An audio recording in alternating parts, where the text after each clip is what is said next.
Dr. Ditau.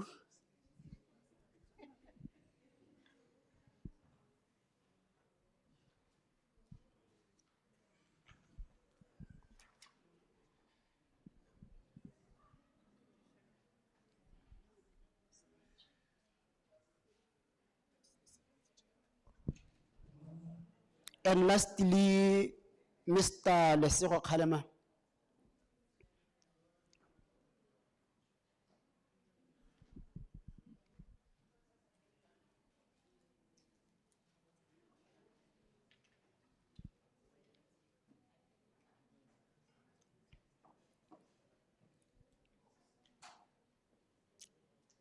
Before we start, there is a request that we should, in the meantime, avoid using power because it is affecting the live streaming.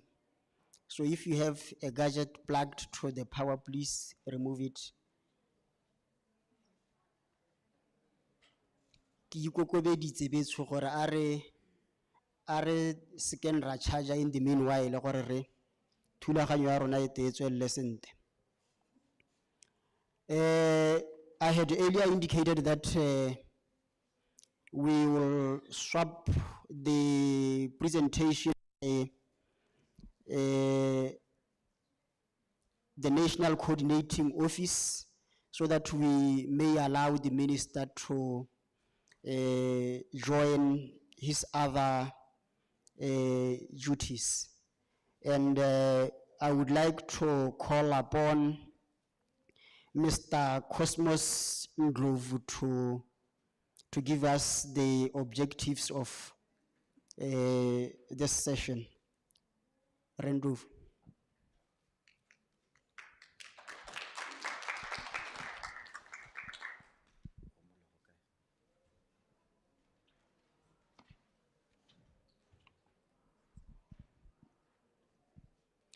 Betsu Dumela.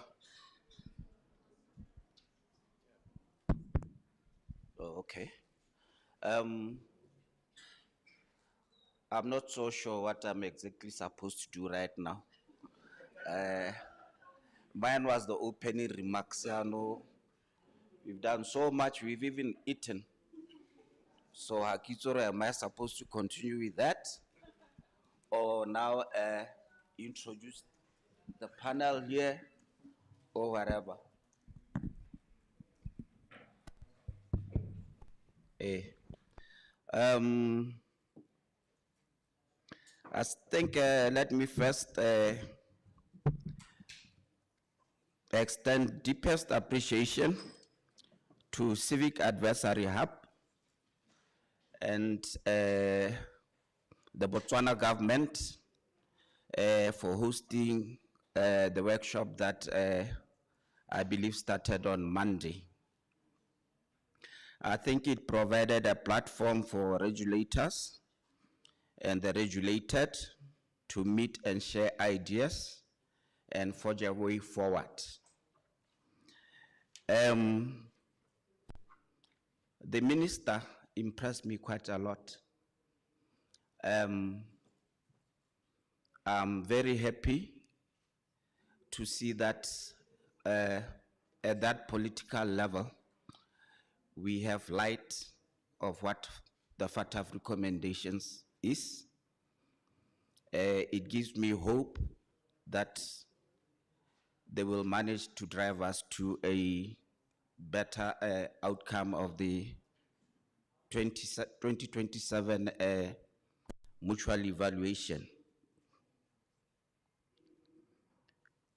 As we've all heard, recommendation 8 out of the 40, we did not do fare so well at the last mutual evaluation. But let us also remember that it is not only recommendation 8 that we have to deal with. As regulators, as NGOs, you need to understand what is expected of all 40 recommendations. But with this kind of setup, I believe particularly for recommendation 8, we will do very well at the next mutual evaluation. one key thing about Regulation 8 is that it expects the NGO to also play as a regulator on itself. They should not, it doesn't say they should wait to be regulated. They are expected to be self-regulating and work together as NGOs and NPOs to improve their risk of being abused for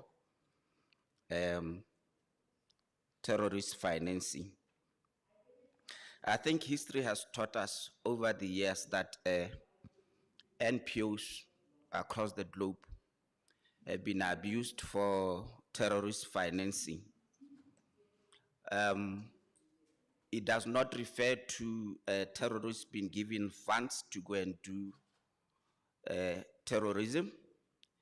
It also includes creating a platform that is abused to do terrorism.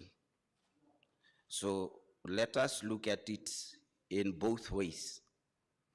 We may have, as a country, not been exposed to terrorist acts at home, but by proximity of Botswana to other terrorist active areas, I have to say Botswana is likely to be used for TF. So it is our job that on a daily basis, we should be looking out for that.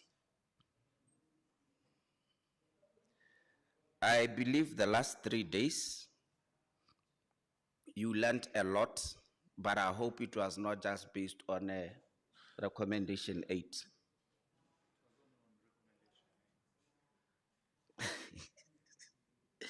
Well, it's important that we understand all what is expected of us as a country.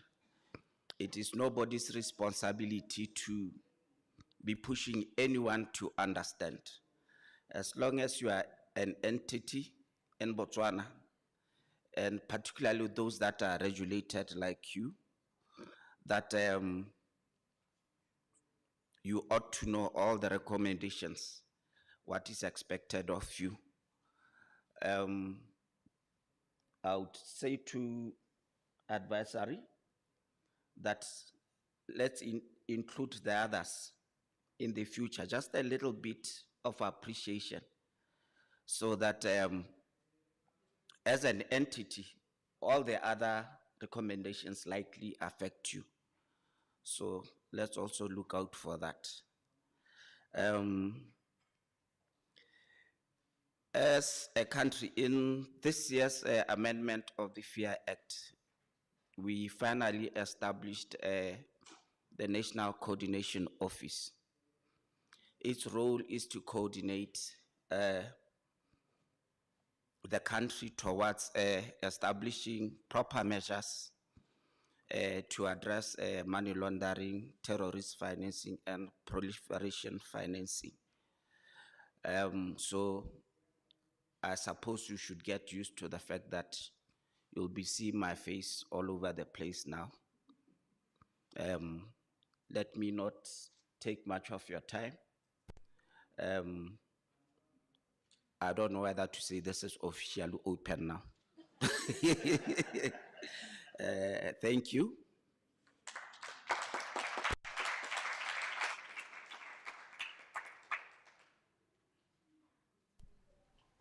Thank you, Mr. Ndlovu, and our apologies for swapping the slots, but I think the message was clear. In fact, in my view, it sets the tone for the next session, which is the panel discussion. Can we have another round of applause for Ndlovu, please?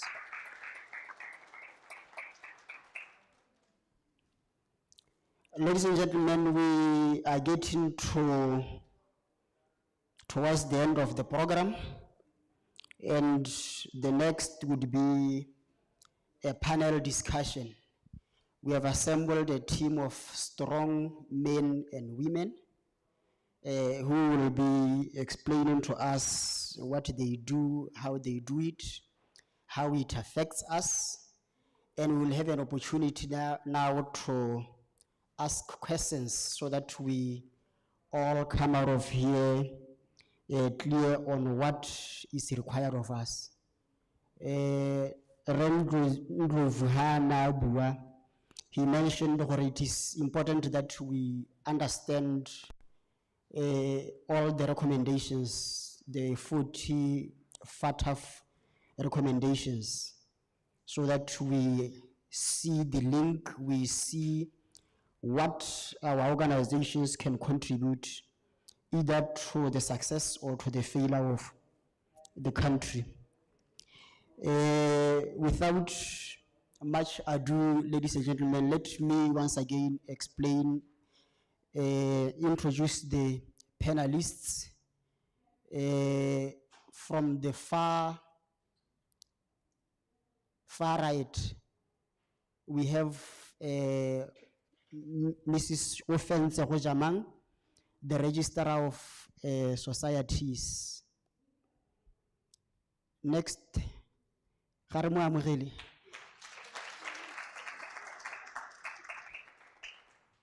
Mme kana ga ise a simolola go counsela di society. Ipotsa gore ga counsela ra go ira. Next to Magojamang, we have Mr. Lesego Kalemang from BBS Bank. Next, Mr. Baoki Ditau, Dr. Baoki Ditau from the UB.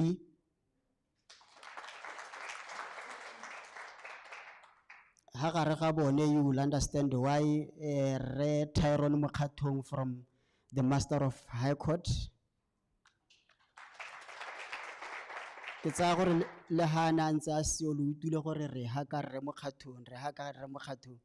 This is why I'm saying.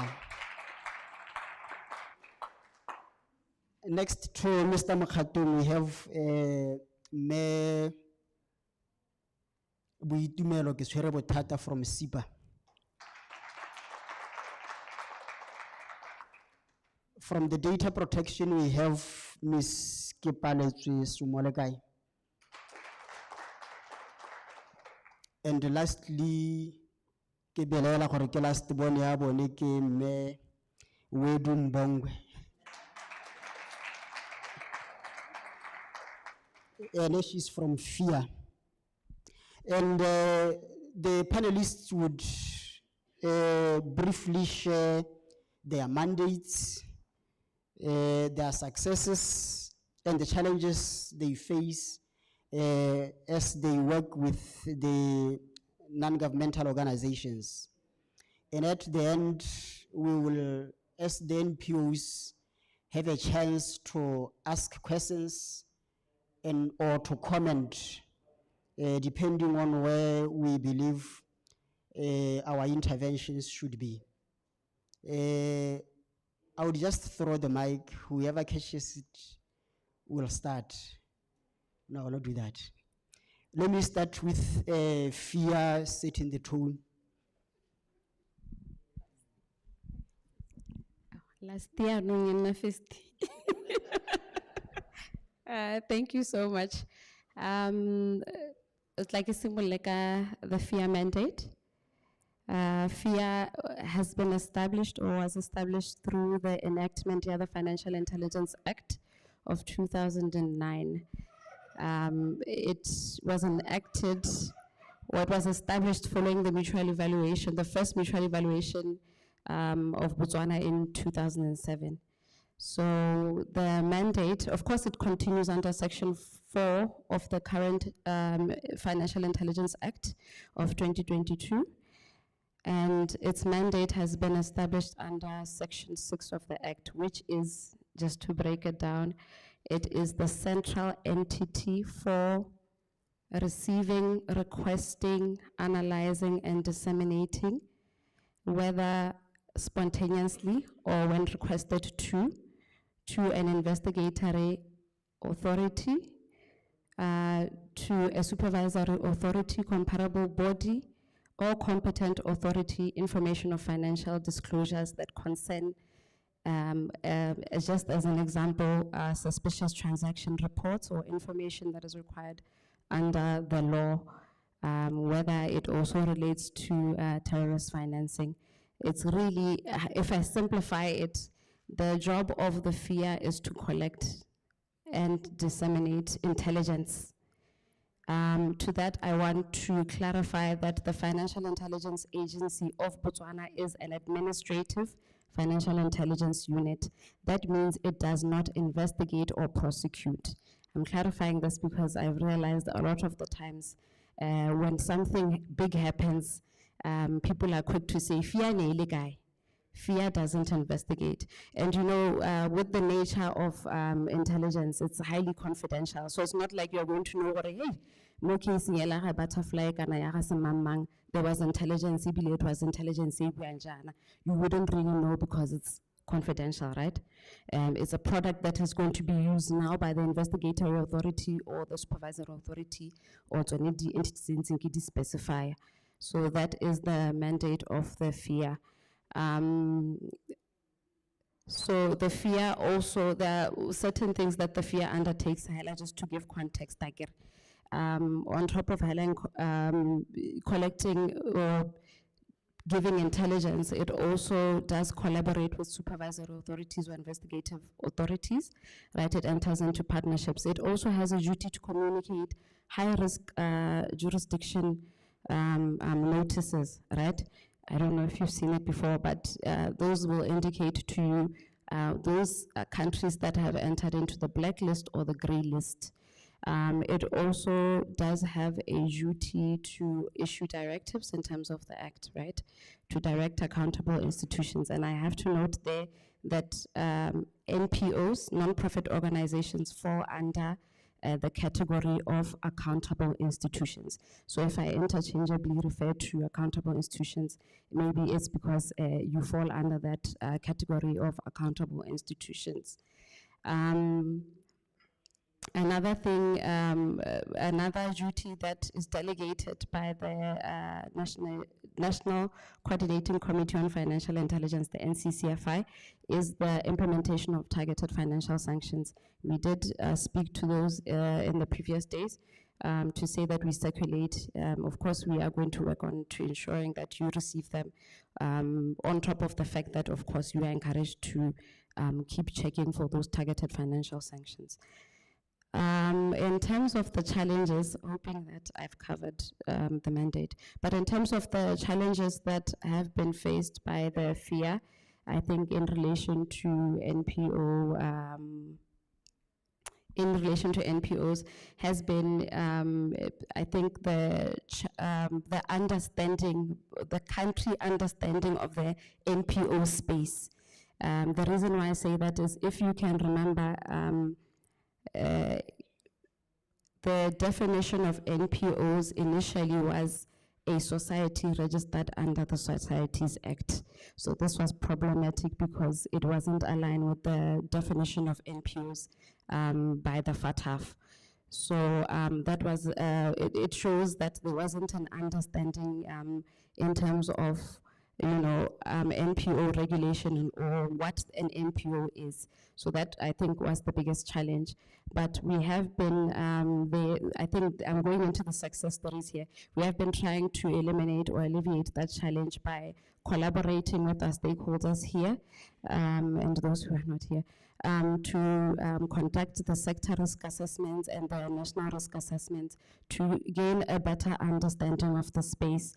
And of course, through the enactment of the Financial Intelligence Amendment Act of 2025, we were able to amend the definition of NPOs to align it with the FATF, which has been explained through the previous days. I get whether it's the legal person or arrangement or organization that primarily undertakes fundraising and dispersing of funds, right? For good works or charitable works as specified in that act. So we have been able to do that, which was a success story through that enactment. But this engagement by the Civic Advisory Hub was so key because we keep getting to understand and learning new things within the space. I think one of the main issues that also came up was, of course, we've made this amendment, but now maybe we still have to fine tune it because under the Financial Intelligence Act, the NPOs are still somewhat reporting entities. Of course, they don't report everything like the specified parties, but they still feature under Section 38 that relates to suspicious transaction reports, which means that we still have to fine tune it to make sure that it aligns completely with recommendation 8. But other than that, I think the main success is really the collaboration and also now garnering that understanding to see where we can make sure that we are 100% compliant. Thank you so much.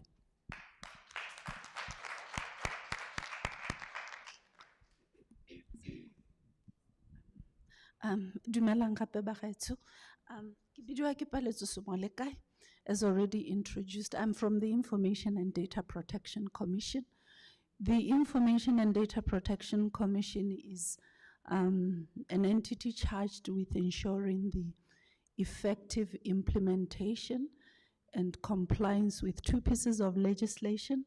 The Access to Information Act, it was passed by Parliament in October of 2024.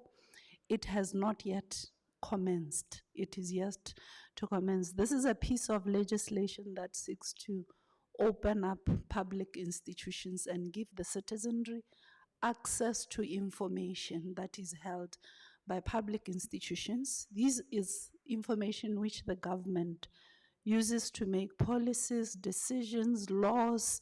It's actually the information that runs government, and the policies, the decisions, the laws affect all of us as the citizens. So once this piece of legislation commences, you will be able, as a member of the public, to go to a particular government institution and ask for information. And government institutions are obliged to give you that information. In fact, the Act advocates for proactive disclosure of most of the information that is held by public institutions. So when the Act commences, the information that government generates on a day-to-day basis in the execution of the mandates of the various ministries, departments, and agencies will be publicly available in different platforms, predominantly in the government gazette, but in any other medium that is available for publication. The Act leaves very little information that will not be proactively disclosed, which means this one you will have to go and make an access request and then you will be given that information. The Act really seeks to make government transparent. It is also meant to fight ills such as corruption, which is pertinent to the discussions that we are having today.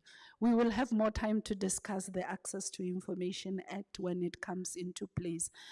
And then the other piece of legislation is the Data Protection Act. Data protection is relevant to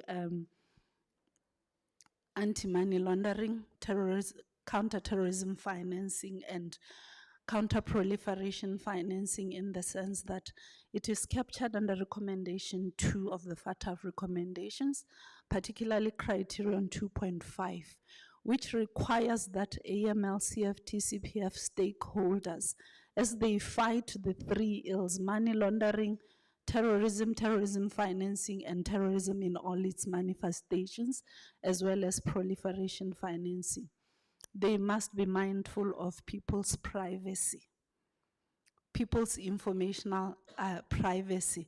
It is here to ensure that as we share personal data as different stakeholders, we do it in a manner that is that respects people's privacy. So the Data Protection Act seeks to protect your informational privacy. The right to privacy is a constitutional right.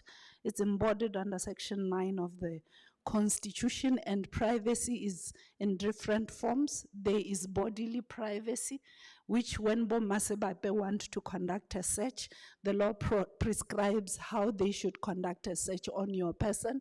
If you are a woman, it should be done by a woman. If it's a man, it should be done by a man. There is also then territorial privacy, which protects your space. That is why we are able to write no entry, trespassers will be prosecuted, because we are protecting our territorial privacy. Then there is communication privacy. It's embodied in different statutes that relate to communications. The Botswana Postal Act, the Botswana Communications Regulatory Act, which says that your communications are private. The state can only interfere with your communications under judicial supervision, which means whatever law enforcement agency, if they want to interfere with your communications, be it your letters, your emails, even your cell phone, your conversations over your mobile device, they need to justify the interference and get a warrant from the courts to be able to interfere with your privacy. The Data Protection Act now speaks to your informational privacy, your personal data privacy. The Act prescribes how your personal data should be collected with a legal basis, how it is going to be processed, and how it is going to be secured while it is being processed. It gives you, as a data subject, informational autonomy to say that the information is yours. So you have the right to know who is collecting it, what legal basis justifies the collection, how is it going to be used, how is it going to be secured, and how is it going to be retained, and ultimately how it is going to be disposed at the end of the life cycle. The Commission has a mandate to carry out public education, because this act really is about the people. The data subject is the central person in this act. But the Commission is newly established. We still have teething problems, including capacitation. When we are fully capacitated, we will go the length and breadth of Botswana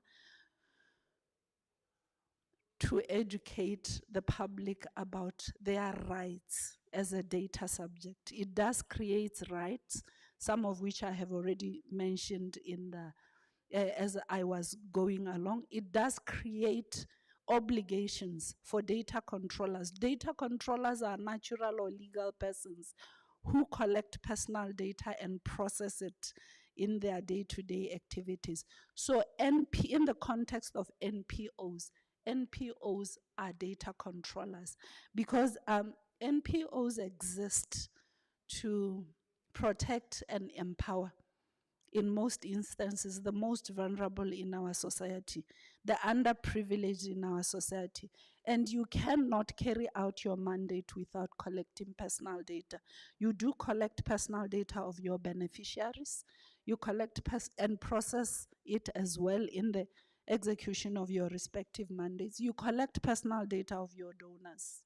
You collect personal data of your partners. You collect and process personal data of your employees. So this act is relevant to yourselves, and it is incumbent upon yourselves to ensure that whatever personal data you are collecting and processing, you are collecting and processing it in line with the Data Protection Act of 2024.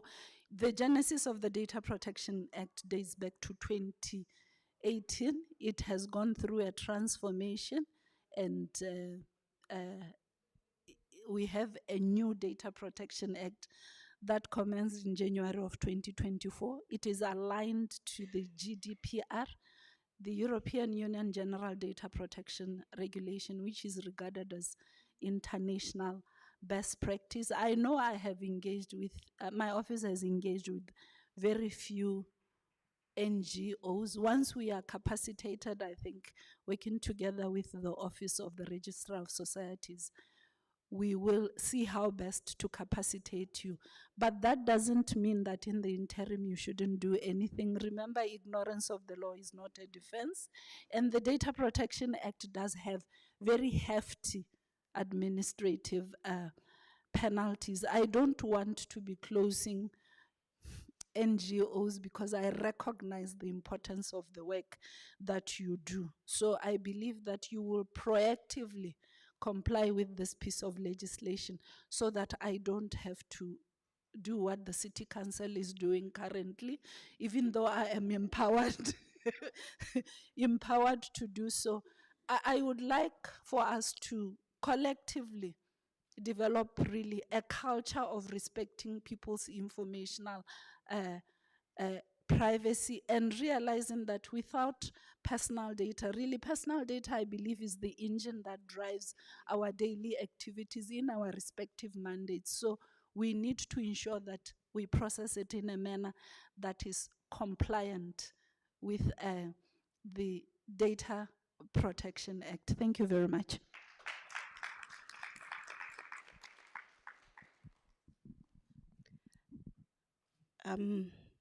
Thank you. Good afternoon, morning once again. My name is Bitumelo Ketsorabatata, as introduced earlier by the Director of Proceedings.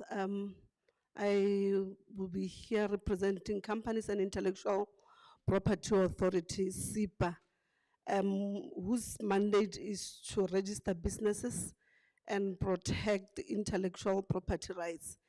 And this mandate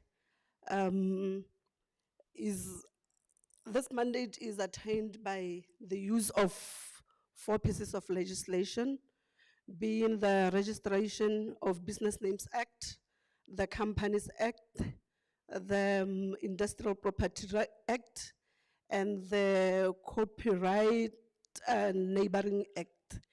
I will talk more of the Companies Act because the NPOs here are the companies. So companies limited by guarantee to some level have found their way into being the NPOs. For the longest period, they've been regarded as companies like the FI, FIA representative said, at the beginning, it was only mandated to Registrar of Societies. So you would find that the companies limited by guarantee, one way or the other, they do similar objectives that are handled by the master, the Registrar of Societies. Therefore, they are part of the NPOs. So the NPOs are registered under the Companies Act, section 20 from section 19 of the Companies Act. And with the NPOs, there is a specific section, that is section 31, that allows NPOs to register for the good works, like the colleagues have already mentioned. The good works being charity, educational, commerce, the objectives should be promoting one of those, or any other object that may be seen to be of good works that may be registered under company limited by guarantee. So the success story is that with the introduction of the online business registration system that commenced on the 3rd of June 2019, the system was introduced. So it became easy for companies to register in the 4 corners of our country or even outside the country, because the services were now online. So it helped a lot because they saved, the clients were able to make savings, because remember, as at the time the online business registration system was introduced, there was only one office in Gaborone. another one in Maung and Francistown and Serwe. Only four, not one, only four offices. And you can imagine how big Botswana is. So people would come as far as Bo Gantsi to come and do their registration. Bo Gantsi, they would go to Maung because Maung would have been seen as the nearest place. So people would come from Botsabong, Hukunzi, just to come and register a company, which costs 360 pula. And you can imagine the amounts that they would use to come here to and from as their fair prices. So it helped the office, it helped our customers, because we even experienced an influx number of applications because people were able to submit or render in their applications at any time. So the challenges that we've gone through is that with the introduction of these FATF standards, we are required to require information from the companies, like the beneficial owner information. And beneficial owner information have been seen to be like, SIPA is now trying to intrude into our stuff. They want to get to know everything, but the standard requires to ask for that information, such that should there be any money laundering activities or terrorism financing, it will be easy to track and know who is the real financer, who is the real person who is in control of the company, because the moment you provide the information that is not correct, you are also, inviting problems for yourselves, because at the end you will be held accountable. Ka gore go tla be go bonala gore ke wena yo e leng gore you are the beneficial owner of that company.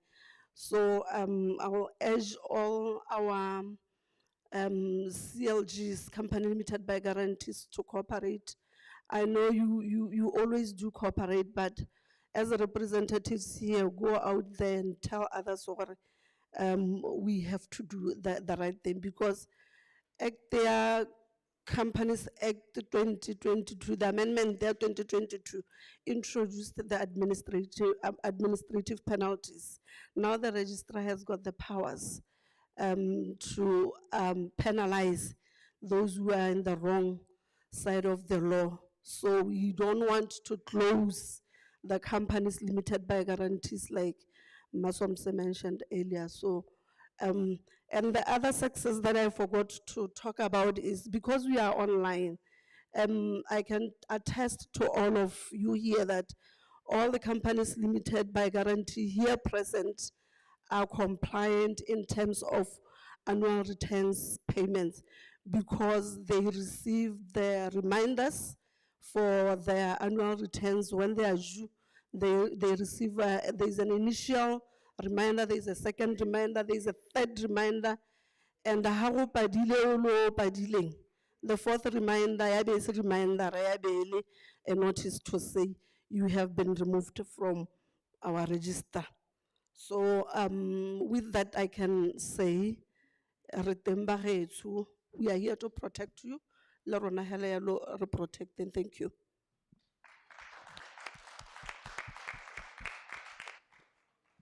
Dumelang, Kibira Tyrone Ushima Mokato. We met briefly yesterday when I passed by. I'm happy to see everyone again. And I think for the purpose of this session that we are having today, perhaps I could start with the law that establishes the Office of the Master, which is totally unrelated to what we are doing today, but that's the Administration of Estate Act. It's the one that establishes the Office of the Master. Amongst other responsibilities in the Administration of Estate Acts is to deal with issues surrounding distribution of inheritance and management of inheritance for children who are yet to be adults through what we call the guardian fund. So those are some of the traditional responsibilities of the Office of the Master. As to how we evolved to be where we are today for purposes of the AML CFT space, in 2017, Botswana was assessed for the second round of mutual evaluation. Amongst the now revised 40 recommendations, because in the first mutual evaluation that she mentioned of 2007, it was 40 plus 9 FATF recommendations, and then the Financial Action Task Force evolved to have 40 recommendations. Now in 2017, one of the recommendations that we were assessed for was recommendation 25, which deals with transparency of legal arrangements. Now, legal arrangements include trusts. There are other common types of legal arrangements that we take for granted, for example, but which are not the purview of FATF, for example. But anyone who is married, for example, is involved in a legal arrangement. So effectively, a legal arrangement is an arrangement between two or more people that is recognized and given rights by the law. So ordinarily, the law would recognize a natural person, me and you, or a legal person, and these are companies, cooperatives. So these are what the law would recognize as having rights and obligations to some extent. And then third parties must recognize them. So other arrangements are recognized by law, and it gives them rights for third parties to respect them. So when I'm married, the bank has, and I'm married in community of property, the bank has to respect that me and my wife say they are sharing assets together. So when they give us a loan, they must ensure that both of us have consented. So legal arrangements are these contractual obligations or contractual arrangements that the law gives certain privileges to, and third parties are forced to recognize. So amongst the popular one, of course, is marriage, but the other one coming closer to FATF is partnerships. So when two or more people come together to form a partnership, FATF expects that there are arrangements to ensure that the beneficial owners of those partners are identified, and there is somewhere where you can collect that data. So among the many different types of legal arrangements is what we call trusts. So prior to 2017, there was no law in Botswana that specifically dealt with identification of beneficial owners for trusts. So what used to occur is that people could decide when they set up a trust whether they would register it at deeds. The reason I'm mentioning this, it would come back insofar as challenges are concerned. So we had some of the trusts where they were registered at deeds and others were not registered at deeds. But it was purely a decision by the person setting up the legal arrangements or the trust. Now, it depended mostly on whether the attorney would advise you whether to register at deeds or not. So that's one part. So in 2017, we were rated non-compliant for recommendation 25. Effectively, what FATF and SAMLAC were saying is that, Botswana, you do not have measures in place to ensure that you are able to collect beneficial ownership information for trusts. So after 2017, we knew we had a year to try and do everything we can as a country to prevent getting into the gray list. So in that speed, and of course this highlights one of the most recurring problems that not only the master has experienced, but all competent authorities have experienced. In the desire to ensure that Botswana does not get into the gray list, we went and copied a law in South Africa, the Trust Property Control Act. When I say copied, it's almost word for word, except where there is South Africa, there is Botswana. Uh, so people prefer the word benchmarking. But in this instance, I wouldn't call it benchmarking because the law existed for a different purpose. It was not enacted by South Africa for purposes of beneficial ownership information. So when we went and benchmarked there, we were benchmarking for a different solution. We thought we were benchmarking for AML CFT, but it turns out it was for a different, the law was for a completely different purpose.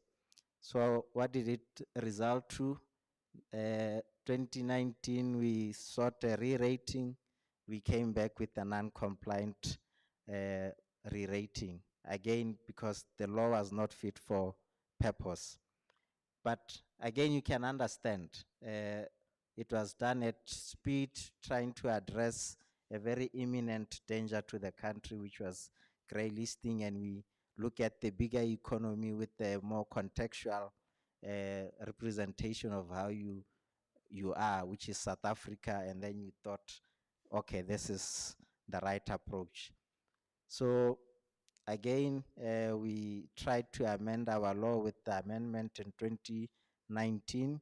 We introduced Section 17A. Fortunately, with that one, we made some slight progress and got partial compliant rating.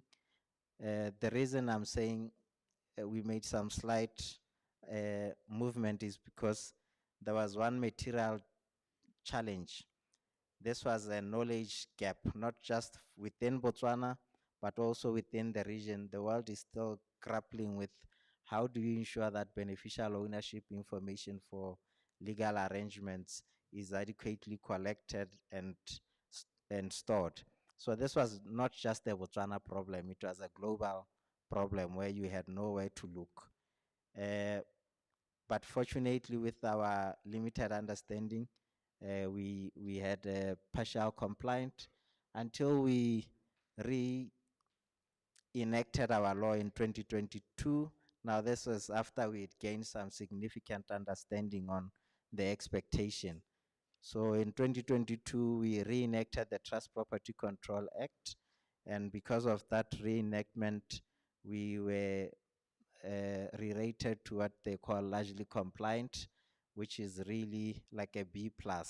It's not the ultimate because the ultimate is compliant. So some of the deficiencies were really some lapses that because of doing things in a rush, we could have closed but didn't close. So these are some of the challenges that we have, that because of the SAMLAC process where the meetings are only conducted twice a year and you are always trying to utilize the next assessment to improve your rating. Sometimes you have to do things in a very rushed manner because you are looking at the positive outcomes of having a good rating. So speed is one of the challenges that we had. Limited capacity is the other. And then zooming into the other challenges, or perhaps as we try to explain our mandate so that you sort of follow. So how we came about was because of the second round mutual evaluation where we were rated non-compliant, right? So once we came into existence, what the question then is, what's the mandate of the master under the AML space? So the mandate of the master under the AML space is to register trusts, that's one, to register trust service providers, and to register trustees. So this cuts across several recommendations out of the 40, and primarily for this purpose, we have recommendation 8, but there is also what we call recommendation 25. So recommendation 8 deals with ensuring that non-profit organizations are protected from terrorism financing abuse, whilst not unduly disrupting their legitimate activities. So recommendation 8 seeks to strike a balance between protection of the NPOs against terrorism financing, but also their legitimate right to operate. So that's the whole essence of recommendation 8. Recommendation 25, on the other hand, seeks to make trust transparent. So the idea is when you set up a trust, you must know who set it up, what we call the founder or the settler. You must know who the trustees are. You must know who the beneficiaries are. So this falls neatly into some trust, for example, like family trust or shareholding trust, where the beneficiaries invariably are ascertainable. When we say ascertainable, we mean you know it's 1, 2, and 3. So it's easy for you to keep records of them.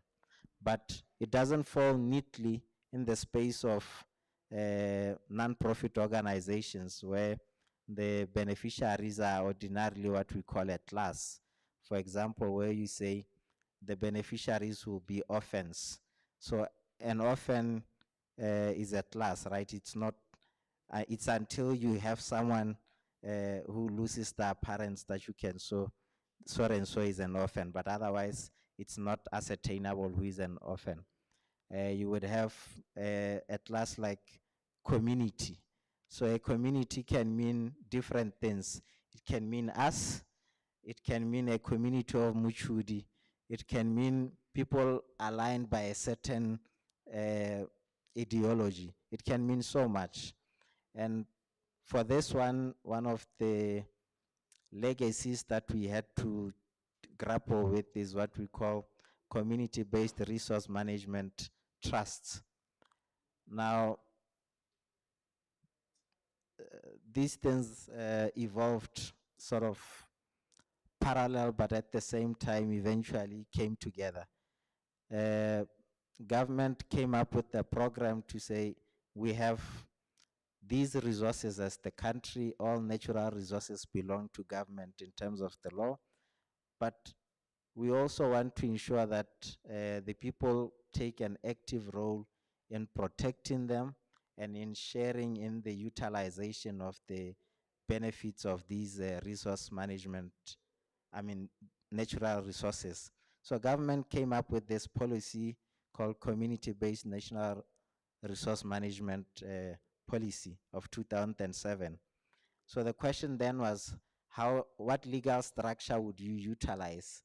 And at the time, I think they thought a trust is the easier one to use. So they utilized trust for that purpose. So coming back to our issue and the challenge. Now, when the trust property control came into force, we had to migrate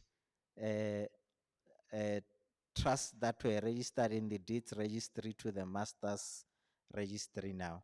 So you would come with your old traditional deed, and then you would try to register with the master, and then the master would say, but your deed doesn't have who the founder is, it doesn't have who the trustees are, it doesn't identify the class of beneficiaries. And this would lead to a back and forth in terms of registration of these entities, or rather these trusts with us. So again, it's an issue of a legacy migration of old trusts to the Trust Property Control Act and how they were not necessarily aligned. Fortunately, a bill was published for those of you who have an interest in the area, where the parliament would consider whether a community-based resource management organization needs to be established, which would be completely separate from trusts, they would have to migrate there and be regulated under that law. Why is this perhaps a good development? It's because there is a bit of tension between recommendation 8 and recommendation 25. Now with recommendation 25, as I indicated, you need to identify all the beneficial owners, and for trust, the beneficial owners are the founders, the trustees, and the beneficiaries, and anyone who has ultimate effective control. So this means that for a community-based resource management, there is an obligation on the trustees to ensure that they know everyone who is a beneficiary. So how do you keep records of the whole village? These are sometimes things that are not practical, right? So there's a bit of a challenge with that one. So that's one of the challenges, that we had to register these community-based resource management trust, where in terms of the Trust Act, Trust Property Control Act, the responsibilities is on trustees, but the model for CBNRM is that the community must participate in the management and decision-making of these resources. So in a way, we ended up disempowering the community and centering the power only with the trustees. And this conflicted with the original plan of a CBNRM. So this is one of the challenges that I'm highlighting, that as we're trying to comply with certain laws, we are also in a way regressing other policies that were set up initially. So that was one of the challenges for CBNRMs. The other challenge that we have to grapple with is to ensure that as we collect data, we collect it in a manner that is timely available for competent authorities. As SIPA mentioned that they have an OBRS which they launched in 2019. So what it assists them to do is to timely share information with competent authorities. So if a police officer in Gumare wants to find out about a company, they don't have to visit SIPA's offices to get the information. They can simply get it on OBRS system. So in that sense, access is timely. So when it comes to trust, we are still manual, and we only have offices in Francistown and Gaborone, which means that if you are seeking information for a trust that's registered in Francistown and you are Botswana Police in Gaborone, I'll first have to get it in Francistown and then give it to you.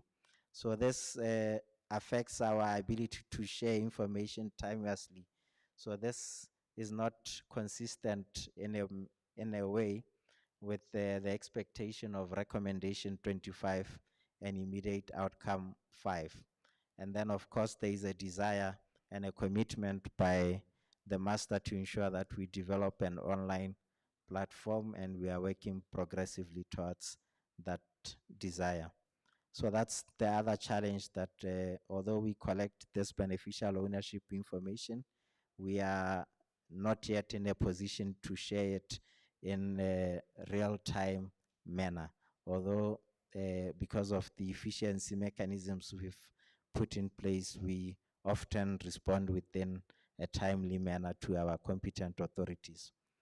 But the challenge, and I'm sure Rekhalemang would talk to it, is that because we don't have an online register, we are affecting other participants to carry out their AML obligations.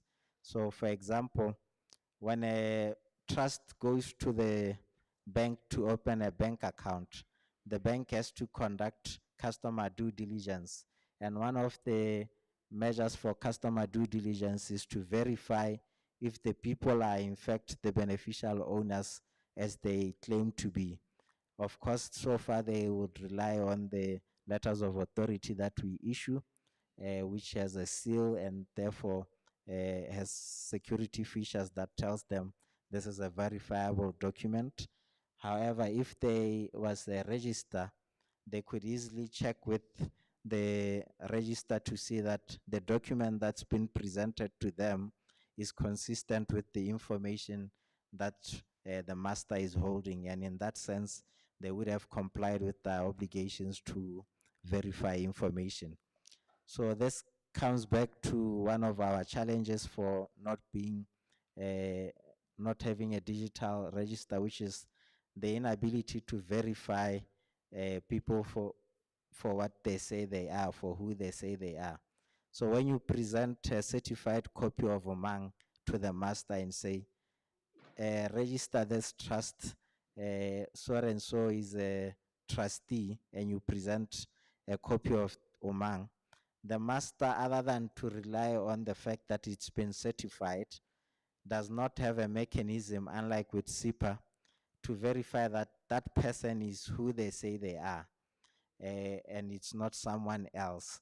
So for example, if I present myself with a certified copy of Cosmas and Glovu, and it's a forged one and it's been certified by a police officer, the master would never know that it's a forged one. But if we had a digitized system and it was interfaced with the National Omang database, then we could easily verify that, in fact, yes, this person is who they say they are and they have a valid ID. So those are some of the challenges that we still have, and we look at solving them through a digital platform. I think for purposes of this discussion, I might touch a little bit on NPOs. She mentioned earlier on that initially the Financial Intelligence Act only recognized societies as NPOs, to the exclusion of other legal structures like the trust and the companies limited by guarantee. So what it then did is that we couldn't enforce or play an active role in the regulation of NPOs consistent with recommendation 8.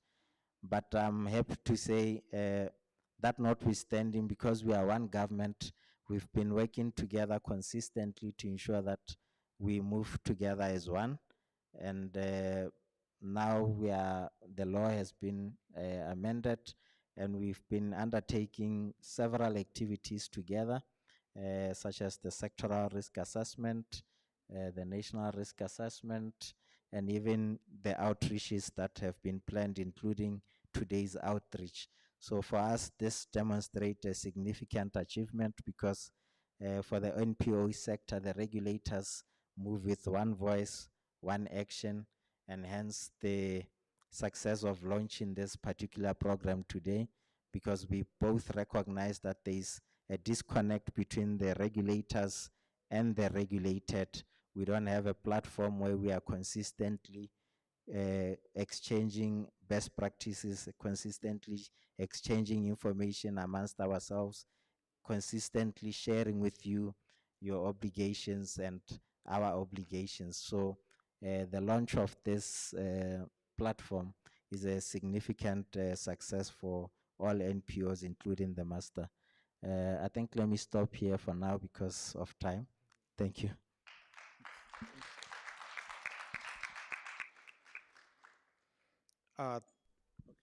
Just a minute, Ms. Dr. Ditau. I'm going to allow the three of you just under 5 minutes. Thank you. Thank you very much, Registrar. Well, I think I'll speak in 2 minutes. And very briefly, yeah, I come from the University of Botswana. As I've been introduced, my name is Baukidi Tau. And I come from an institute called Institute for Combating Illicit Financial Flows. So we came into being last year, 2024, as a result of the Mutual Evaluation Review of 2007 as well, which found out that there were two items that affected our country. Number one was that the legal framework that the country has was not being implemented or had shortages. Therefore, our role here basically is to do things that would help almost everyone who's a role player in the AML space, including NPOs, to be able to meet the standards of FATF. So basically what we do is that we provide training to everybody who's in that corridor, that is including yourselves. We also do research, and then we also collaborate with everyone here. So basically our reason being here, we're not regulators, we're basically a resource for all of you. And we really would like you to basically use us. We are talking amongst each other here, amongst government, as well as our colleagues from CAH, that when we do the next program, we should be able now to do the things that we've established here, the limitations that we have found. We should be able to help you to move to the next level. And then the other thing is that we are basically, our priority now is to prepare for the 2027 mutual evaluation review. And basically we're going to look at the risks that we all have, and then we'll help you to try and address them. Thank you.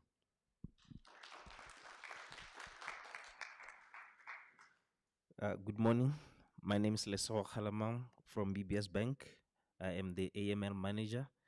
So my role in BBS Bank is to make sure that we protect our products and services from being abused, and making sure that you as our customers as well, we are protecting you from criminals. So one of the things that we do is KYC, where we firstly identify who you are, your registration documents as an NPO, your proof of address, your source of funds, and then your if you have committee members, we try to identify all the committee members as part of your beneficial ownership. So one of the key things that really gets us is all the regulators here. So we are balancing between the regulators and also you as our customers. You'll find that from, we'll start with SIPA. SIPA requires that every company be registered, right? So for you to come and open a bank account, you ought to have registered with SIPA. You ought to have registered with the master, with the register of society. So if you don't have those documents, we are not supposed to be opening an account for you. And if you we find that there's things that are not aligned with the requirements of the registry, we will definitely not be dealing with you. And then we have the Financial Intelligence Agency. Like Financial Intelligence Agency, they've said they are not investigators. We are not investigators. We just only look for suspicion and then pass it to the Financial Intelligence, who then passes to law enforcement for investigations. And then, well, the law enforcement that do investigations, they also come back to us with information of request of information on the customers. So it's very important that when you deal with a bank or a financial institution, you become transparent, because they're the key people who can protect you from the law enforcement to not proceed further with the case. Because if you are not transparent and we are not able to answer their questions, they will then default to go and investigate you. But just imagine if you have everything that we know about you, when the law enforcement comes, because they will look at your account statement, we are able to explain your transactions on behalf of you without them having to go to you. But if you also don't understand them, we'll not be able to explain to them. We'll just show them to where the suspicion is and direct them to the right areas, so that when they come to you, they're able to pick a case against you. So it's very important that you know, as banks, we are here to protect you as our customers, because the key things is that we need to know you. If we don't know you, we shouldn't be banking with you. So I'll talk to the key challenges that we face when we are dealing with NPOs. Is goes back to KYC. Most of NPOs, if you know that you have a constitution, right? Your constitution is your Bible, but it seems like most of the time NPOs do not abide to their constitution. Your constitution will clearly state that you need to have a committee, and the member of committee should not exceed 10. But the time you come to open account, you are only say there's only 5 committee members, and then we start to ask you, what about the 5? Because this is in line with your constitution. And then when we try to correct you, you will be pushing back, and then we are not compliant, because we can't be opening account for you where your constitution speaks different to what you have. And then some of the constitutions have clear details in terms of how you raise your source of funds.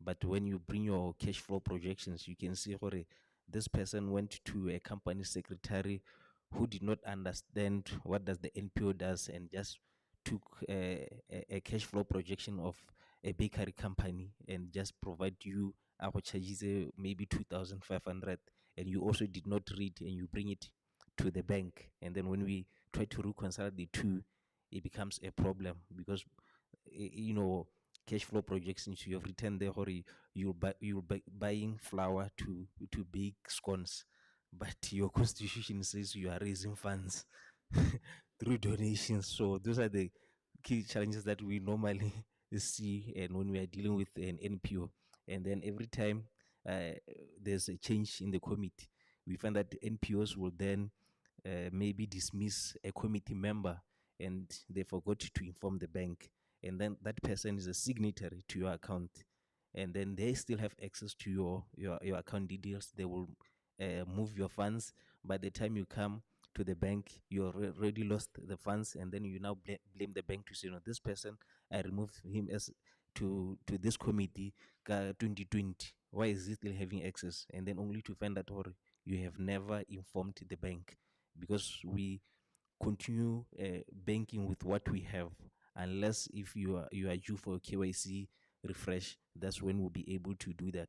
And then another key challenge is some of the NPOs, especially those that are registered with SIPA, when they're being removed, and then because we have access to the SIPA system, we're able to check whether you are still active or you have been removed, and then we'll tell you, or no, go back and fix your matters with SIPA, then come back to us. Then they will be related and say, no, mathata a me ke a me le SIPA, le bate mo dilo tsa me le SIPA, which you forgot, or we are there to make sure that you comply both with the laws to make us KYC compliant.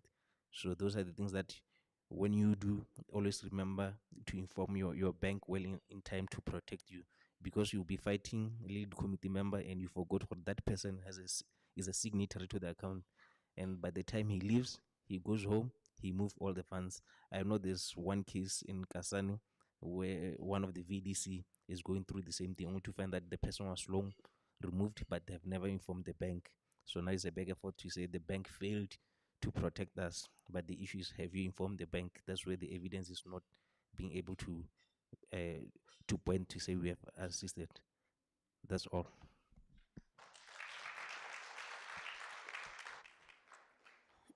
Dumelang, good morning.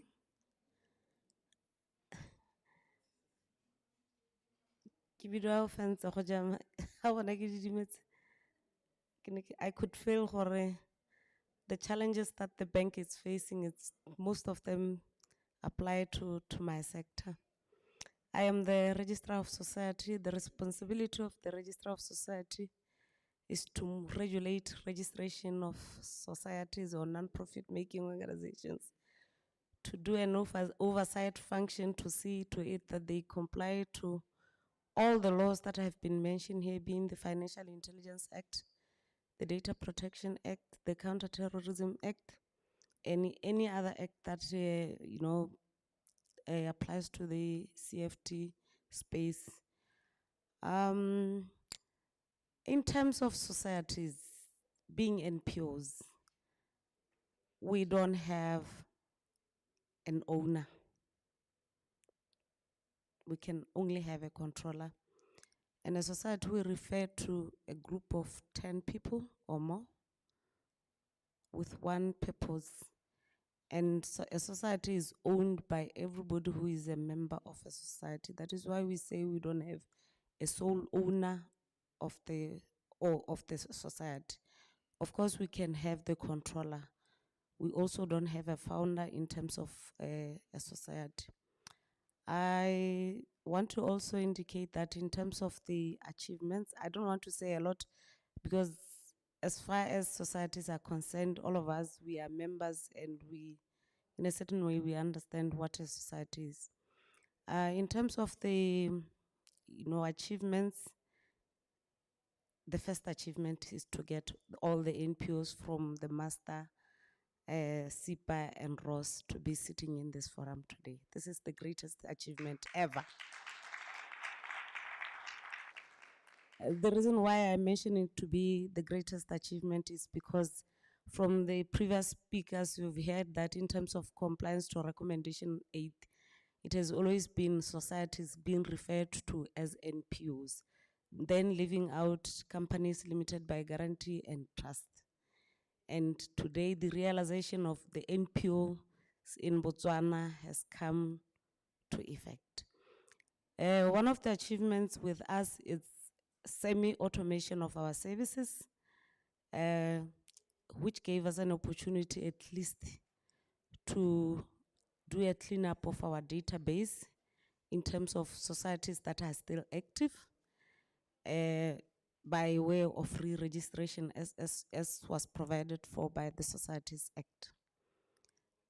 It is an achievement for us because we had over 10,000 of societies registered with us, and quite a number of them were non-existent in a way.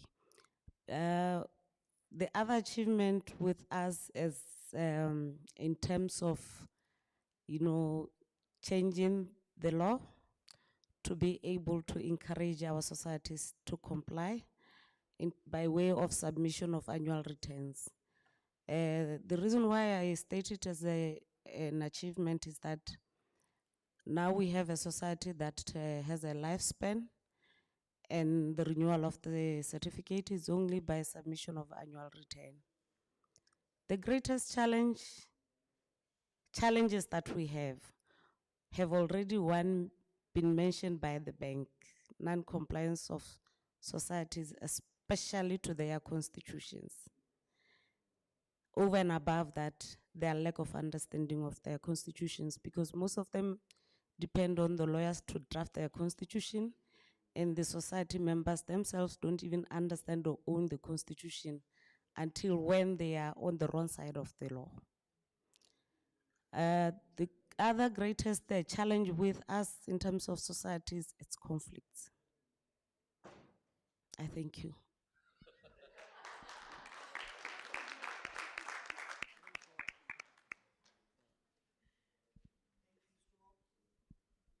Thank you so much. We have now come to the point where the NPOs get a chance to ask questions, to comment on the presentations that were made. And I would request that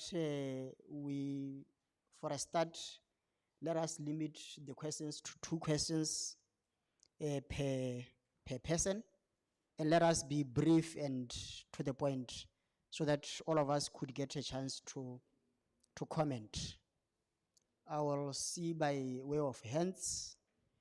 And when you pose a question, indicate where that question is directed to so that there is no confusion. Ke bona la ga Rre Moalusi hela.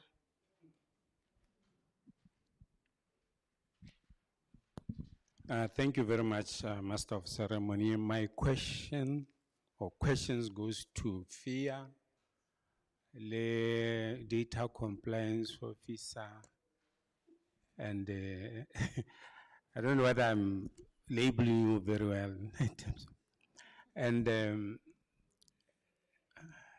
and SIPA, and my question may also spill to other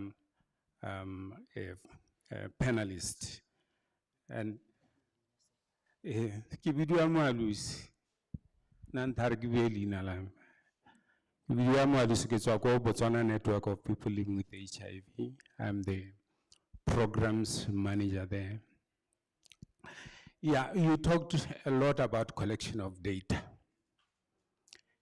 And we, as NPOs, we want to understand what the data that you collect, how much does it help, the functionality of NPOs in relation to ML and FT.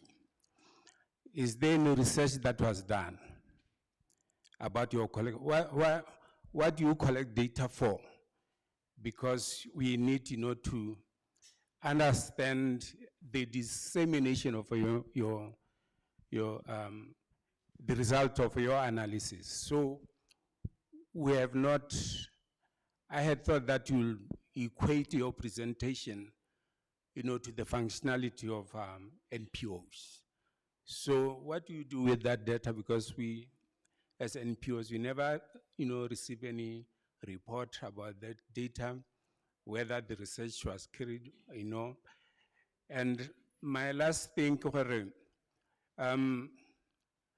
how much have you investigated in terms of money or money laundering in this country? And this refers to all of us here. The minister this morning talked of, or spoke to Bomo Hoditani, where it's a playground of every crime that you may think of. When you buy a car, normally babata cash. They will even, accompany you to go and cash go banking. So what is happening in the all phases of our regulations? Local banking halakita cash 60,000. They don't bother, to ask what they. So there's also co-stationing, where there's money exchange, there foreign exchange done by, certain tribe. I want to mention that. So what data are you collecting? Are you going to Mokoditsani? Are you going to the bus rank, or what is happening there? And how much do you empower us as NPOs, to begin to be part of the investigation, around monetary laundering? Thank you so much.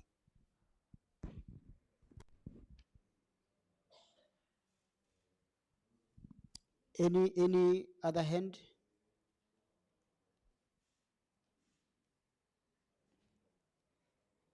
Maybe you should decide who starts to respond.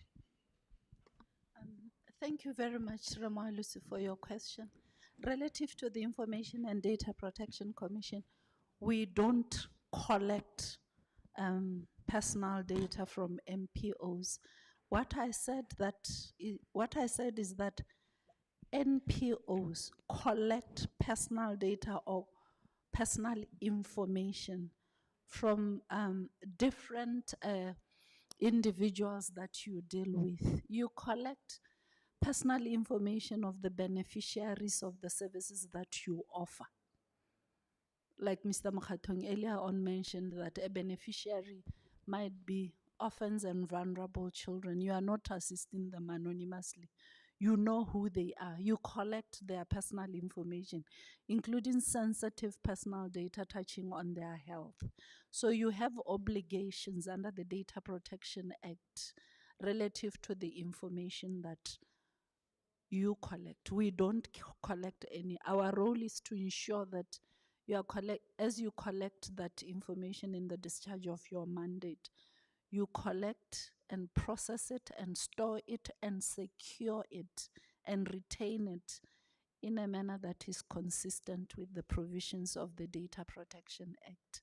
Thank you. Thank you, Mr. Malusi.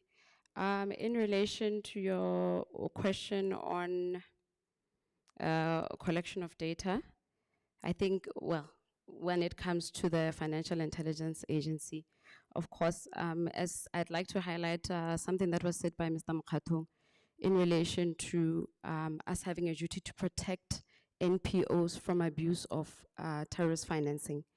So, of course, there will be data that will be required of you to ensure that there's that protection. But, of course, it should be in line with Recommendation 8.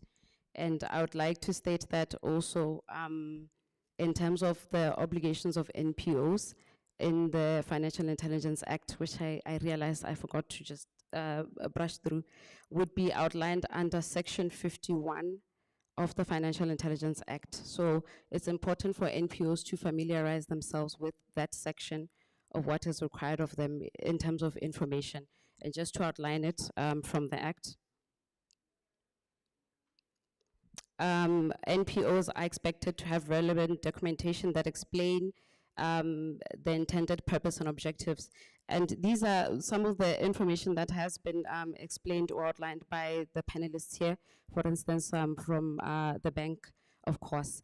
That's why I'm stating them. Also to maintain proper record keeping of financial statements, to have controls in place to ensure that all funds are fully accounted for, maintain records of domestic and international transactions, apply specific countermeasures proportionate to the risk as may be directed by the supervisory authority, hold basic information on the regulated agents and services providers that you deal with, conduct transactions through regulated financial channels, to identify a person who owns, controls, or directs the activities, including senior officers, and take reasonable measures to confirm identity. I just wanted to just brush through them, but to state that if you could also ensure that you know what is required of you, this is the information that you are supposed to keep that will be used by the Financial Intelligence Agency for purposes of protecting you as the NPO from TF abuse, terrorist financing abuse. So that is the reason why we collect that data. And of course, obviously for intelligence gathering, right? As stated earlier on, we don't investigate. So just know that we are collecting data for purposes of intelligence gathering. We also work together with, competent and investigatory authorities, remember. So of course, it's important for you to ensure that correct record keeping. And remember, in terms of the Financial Intelligence Act, you are supposed to keep your records for a period of up to 20 years, right? So it's to ensure that you have the records that I just outlined here, so that when you are working together with investigatory authorities, they are also able to carry out fruitful investigations. In relation to NPOs being empowered, I believe this engagement for today is one of many that will be carried out. Of course, the Financial Intelligence Agency is to work together with the supervisory authority to ensure that there is outreach towards NPOs so that there's that understanding.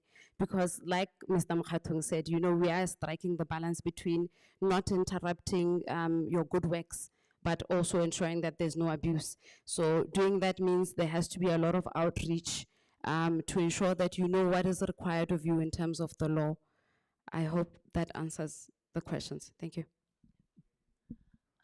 Just to add on, in terms of how the Data Protection Commission is empowering NPOs, what I didn't mention maybe earlier on is that the Data Protection Act is, if it was a child, I would say it's 6 years old now because it's a 2018 piece of legislation.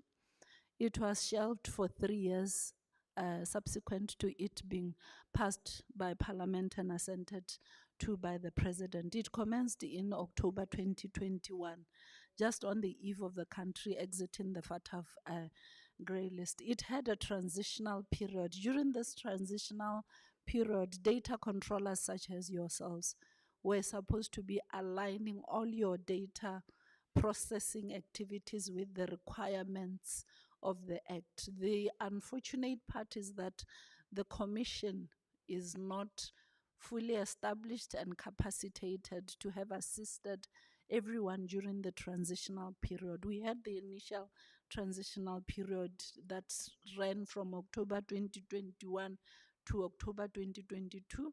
And then we have had successive transitional period from October 2021. The final transitional period lapsed on January the 14th this year. So you have had ample time to align your processing activities under the old Data Protection Act and the current one. And sometimes people think that the biggest threat is the Commission coming to your NPO and carrying out an audit. it is a potential threat. Like I said, the commission is not yet fully capacitated. When it is fully capacitated, we are definitely coming to audit to see whether you are compliant with the Data Protection Act. But the biggest threat to you is that any member of the public can come and question the way you are processing their personal data. They have the right to report you to the commission, which will be an invitation for the commission to come and conduct an investigation and find out whether the complaint has merit. And the commission is empowered to impose administrative penalties. They are hefty. They are into millions of pullers. That is why earlier on I said that we need to collaborate and work together to ensure that the commission doesn't close, if that is the word. Because if I come and I say that stop processing personal data because you are not compliant, most of your operations would grind to a standstill, because you need to be processing people's data in order to be, for them to access the services and the goods that you are offering. But this being a constitutional right, remember I did say it's under Section 9. A member of the public can decide to ignore the commission or even the tribunal that is established in terms of the Act and go directly to the High Court in terms of Section 18 of the Constitution. And I think there are currently cases before the courts that touch on privacy. I think I'm at liberty to speak about this one. We know that Mascom is being sued for huge amounts because a customer claims that they breached his privacy because of the SIM swap. That particular individual has not come to the commission. They have gone directly to the High Court, but we are watching that case with keen interest, so that if there is an opportunity for us, and Ager, so that is the risk. For now, we are really saying, please make sure that you are compliant. In a sense, we are encouraging self-regulation for you to look at the provisions of the Data Protection Act, do the needful, look at your obligations as data controllers and see what the Act requires you to do. In case you need guidance, you are at liberty to call the commission. We will provide guidance. Thank you.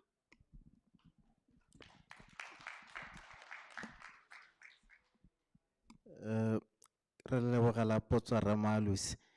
What's the functionality of the information we collect and we never get feedback? I think I want to use that as the basis of the very thing we are launching today, Arubue, so that we continue to have a continuous conversation. So hopefully in that platform, we'll be able to address that issue.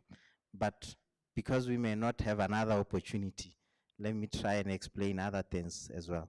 When I say another opportunity, I mean with some of the people in the room. The first one is we use the information to assess the risk that the sector faces, so that we are able to say in Botswana, we have low, medium, high risk of terrorism financing, and then we apply appropriate measures. So if the case is as now, where we say it's low terrorism financing risk, that helps the sector, because the type of information now that the banks must require of NPOs must be consistent with that assessment of risk. Without that risk assessment, they invariably rated non-profit organizations as high risk. And that has led to them consistently asking for enhanced due diligence information from the NPOs, sort of over-regulation. So the information is absolutely critical in ensuring that we have an accurate understanding of the risk for the sector and then applying appropriate measures. But it's also appropriate, the question insofar as the master or all the regulators to say that where you design the forms, what's the functionality of the information? Are you asking for unnecessary information that will not serve any purpose? And if you are, reduce your forms. So that's also our homework, and that's why we hope this platform of Aribuwe would help us to say, but this information is not relevant to anything you are doing. So consider removing it. The other point is, by sharing this information with the regulators, you are inspiring public confidence in the governance of the NPOs themselves. So this enables people to donate generously to the NPOs because they have confidence that the governance mechanisms are in place, there are good policies in place, and when they donate, their funds will not be misused. So in this sense, when you set up a stall in Game City seeking donations, people can confidently donate as opposed to thinking, are you a fraud or not? So it's both a dual benefit mechanism, but it's important that the NPOs also start to see themselves as direct beneficiaries of compliance with the law. Thank you. Ramalis, you also asked about something that was interesting. The question was on the AML issue that was discussed early in the morning with the minister. Yeah, there are instances I think that you mentioned, Bomo Koditane as well as Bobasareng, where certain people are doing anything.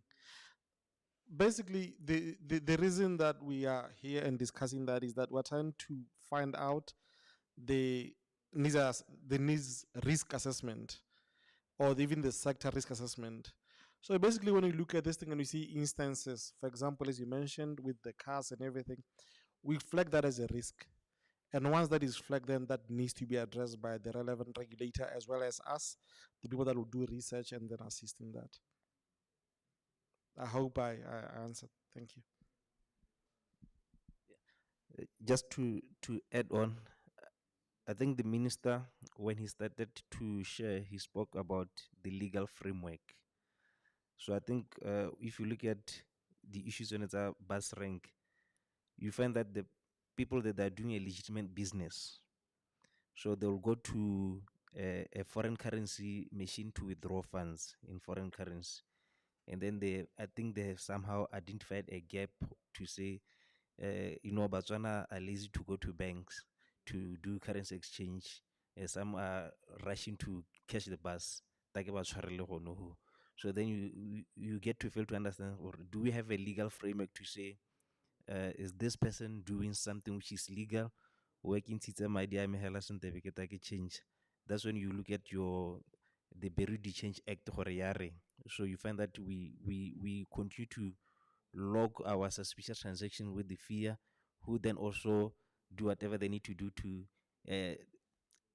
investigate further to the law enforcement to investigate. So that's why if there's no law that determine that person is doing something illegal, it becomes difficult. So what is key is that we need to go back to our legal framework to be able to understand gore a me motho ha dira yalo go molato kana yang, so that we know gore it's wrong to do that. Because as banks, as we see them, these people coming to our foreign currency to withdraw funds, and then they'll go and do that currency exchange, and then they say because they're taking advantage of us go the bank to change or to go to a Berudi change, because they will say, I'm not a registered business, so I don't need to go to Bank of Botswana to apply for that license. So that gap, it makes it difficult for us to say they're doing something wrong or they're doing something correct.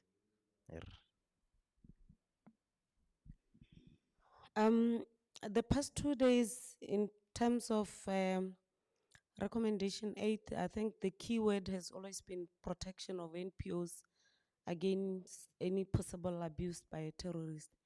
And in terms of protecting the NPOs, one of the things that the NPOs are obliged to do is to do due diligence in who they deal with in any business. And one of the, prescribed, prescriptions in the Act is that NPOs should not have any business dealings with anybody who has been sanctioned as a terrorist. So the reason why we collect information is also for purposes of, assisting in screening especially those people that we will appoint as office bearers. And especially for the system that is with a Registrar of Societies, it is interfaced with the national identity system. It can be able to tell whether the identity that you have provided is legit or that person does not exist. That is one important aspect of us having to collect that information.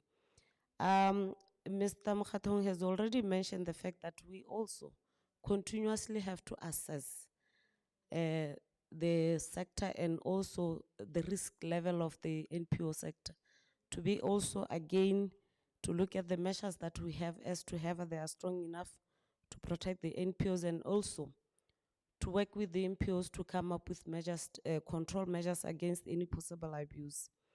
In terms of how do we empower, also Mr. Mokhatong has touched on that. And I also want to mention that recommendation 8 also encourages outreach.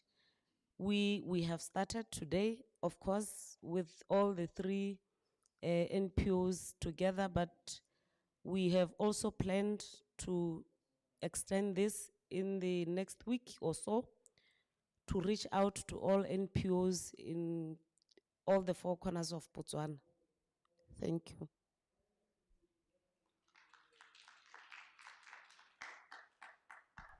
a re tlepeng ba gaetsho ke dikarabo tse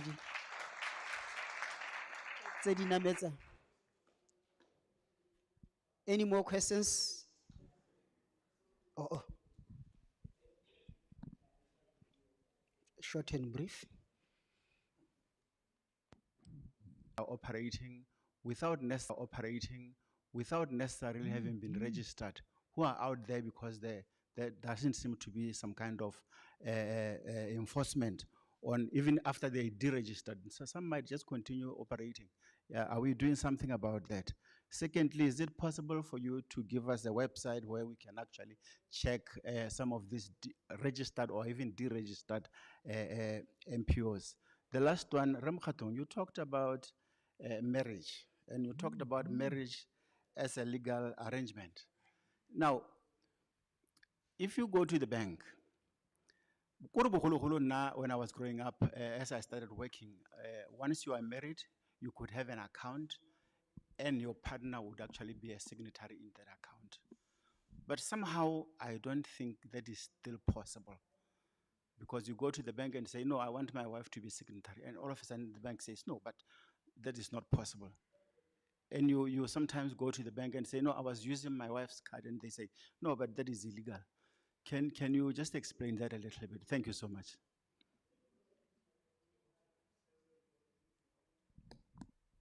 Thank you, sir. Ke mogolo ne ke ka se ke ka mo kganela go tsaya boraro. What are you saying?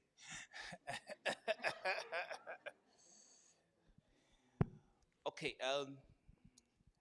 I know we've spent some days with the participants, but I would ask any responsible regulatory agency to respond to some ambiguities around the beneficial ownership. The principle of beneficial ownership, like Tyrone presented, is to promote transparency, but also to look for an ultimate controller of institutions. In the NGO sector, I realized that we have networks and coalitions and forums. These networks and coalitions and forums have the supreme body, which is the board of directors. But again, in the establishments, like I was sharing with colleagues, they told us that the ultimate body with supreme authority is the General Assembly, which sits once in a year. That brings together all the members of that particular network. What are the parameters of beneficial ownership? Is it the board of directors? Is it the General Assembly? And if it is the General Assembly, how do we now file information about general beneficial owners of over 150 people? How practical is that? My last is the regulatory construct sometimes is burdensome. You have to compile data, file it with the data authority. The taxman might want data. What are the plans in place to automate systems of managing NGO data, that when all the authorities want to know about a particular entity A, they go to a one-stop center now that the world is leveraging on technology? Thank you. Thank you so much, sir. The last one, and then we take responses. Good afternoon, everyone. My name is Larona Sribe.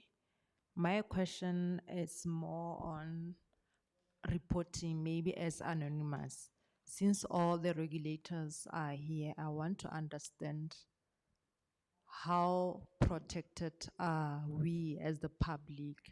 Like, for instance, if you work for an NGO, then there is a political exposed person who want to donate, and there is suspicion around that. How protected are we when it comes to that? Because we are now dealing with someone who is a prominent, and one way or the other is related to the policymakers and the lawmakers. Thank you. Thank you. Responses, please. Thank you very much.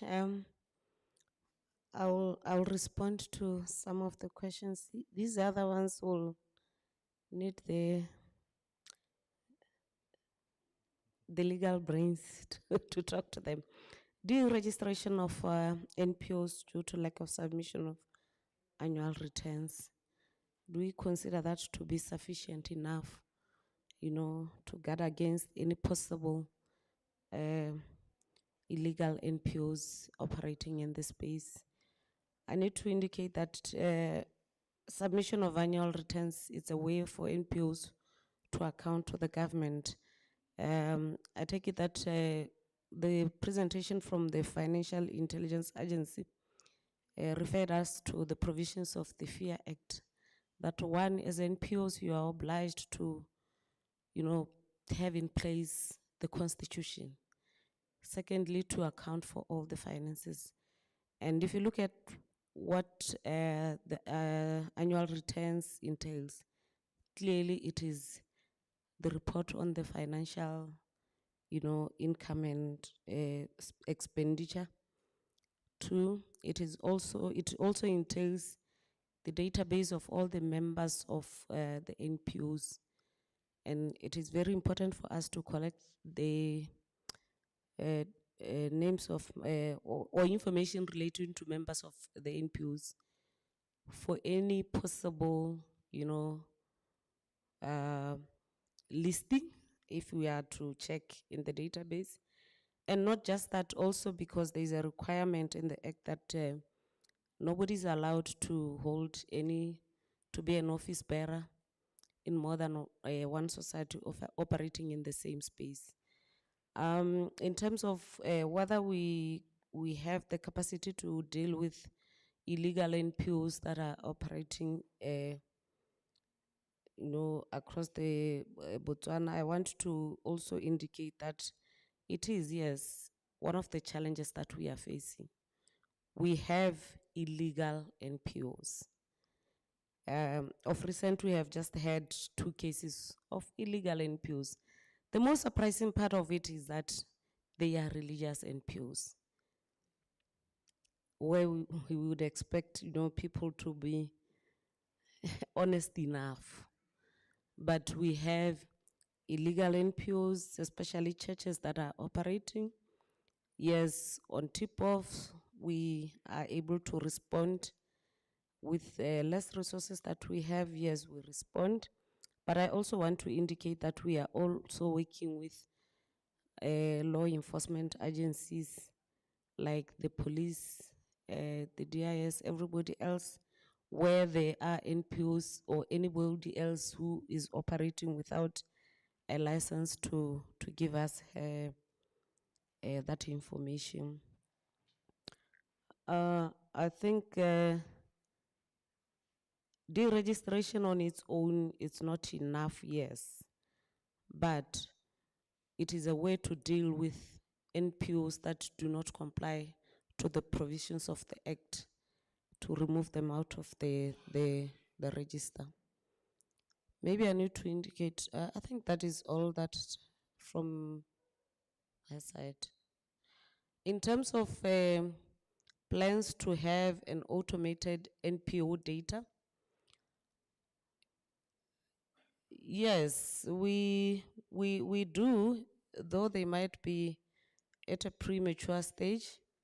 We are intending to automate all our services, and access to NPO information by the relevant authority will be provided. The country is also looking at, coming up with an automated identification system, which then will provide for information of every person in Botswana who are also members of the NPO. Thank you. Okay, in terms of marriages, before Mr. Makhaton speak to it, let me speak on behalf of the banks. Yes, I think you are correct. In the years before, you were allowed to have your access to your partner's account.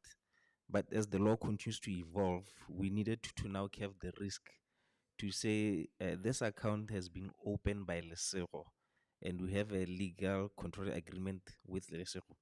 Despite him being married in community of property, he did not consent for the other spouse to have access to that account. So what we need to do is to make sure that we protect you as an individual. So your wife does not have legal right to access your account with the bank because you did not consent for it. Even though you are married in community of property, the process that we have designed is to ensure that you must provide a consent, unless if you are opening a joint account where you both sign for that account, then you have access. Hence why when we issue a bank card, we only issue one card. Yes, you are required to request for additional card, but that is when we'll need to ask you questions, or why do you need an additional card? And then you are saying, no, I'm going to give it my wife. That is where now we also need to KYC your wife, because we need to make sure that the card that you are giving to your wife is not sanctioned, because sanctioned people, they know that when they go to bank, they'll be denied services. So they can target you as an individual to say, go open a bank account, I will always give you money, and then you just give me your account to transact. I think if you look at the recent scandal that hit Botswana, the ecoplexes, basically is that similar process where somebody was given access to the account without the bank knowing who's operating that account. So we are trying to protect that. That is why, even though your wife is married in community of property, but if you don't come and consent and ask KYC you, they are not supposed to be using your bank account. And also we try to protect you guys as a family. I'll give one of the incidents that we experienced from a bank, where the husband and the wife will come to the bank, where it seems like the wife has seen a certain transactions, and they were arguing about the transaction. Then the husband said, no, let's go to the bank and query. I think the bank is eating my money. Only when to come, we look at it, we know that no, we are dealing with the husband. We then ask the wife to excuse us to discuss this issue. So then we tell the husband, please call the number. And when he calls the number, the first answer was baby worry. And then he said, okay, that's enough. Let's go. He goes to the wife, no, bank angels. So imagine if we had to conduct that investigation in front of the wife. From a data protection, we're already breaching that, because you do not give consent for your wife to know your transactional affairs. Yeah, that's what we really try to do, because as the law evolves, we also need to update our systems and process to ensure that we protect you as the customers. Thank you, Rakalama. I think the first point really is that bank accounts are a contract between the account holder and the bank. And of course, it's for the spouse that feels left out of the contract that they believe they should have been part of to take it to a remedial place, and the remedial place is the court. It will be very interesting to see in the evolution of the legal frameworks how the courts would deal with an issue, because one day is the privacy issue of the personal data. There is the issue of the institution of marriage and being married in community of property, and as to how far can one contract to the exclusion of the other in that property marriage regime. But then there are other things that have evolved that may show that perhaps the courts themselves may be willing to accept the exceptions, as it were. For example, what happens with the salary? Although you are married in community of property, it's credited to the employee. So you can't legitimately expect the employer to credit it in a joint account when the other one hasn't ended, so to speak. So the evolution of commerce and the evolution of the law of marriage has created some legitimate exceptions where the law sort of sees this as acceptable and not acceptable in some.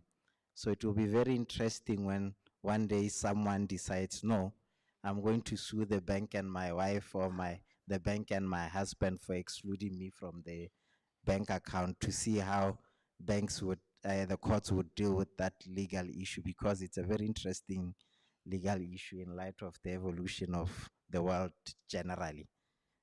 Coming back to the other questions, there were questions on,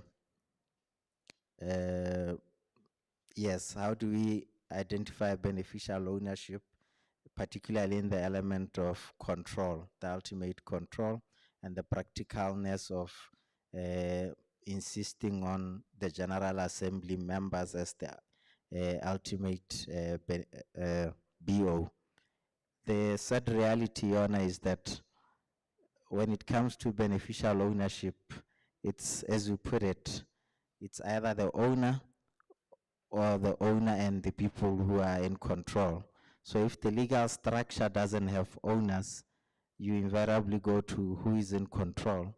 And if the instrument says those who are ultimately in control is the General Assembly, which consists of 1,000 people, as impractical as it appears, that's the structure that must be implemented because of the trust instrument.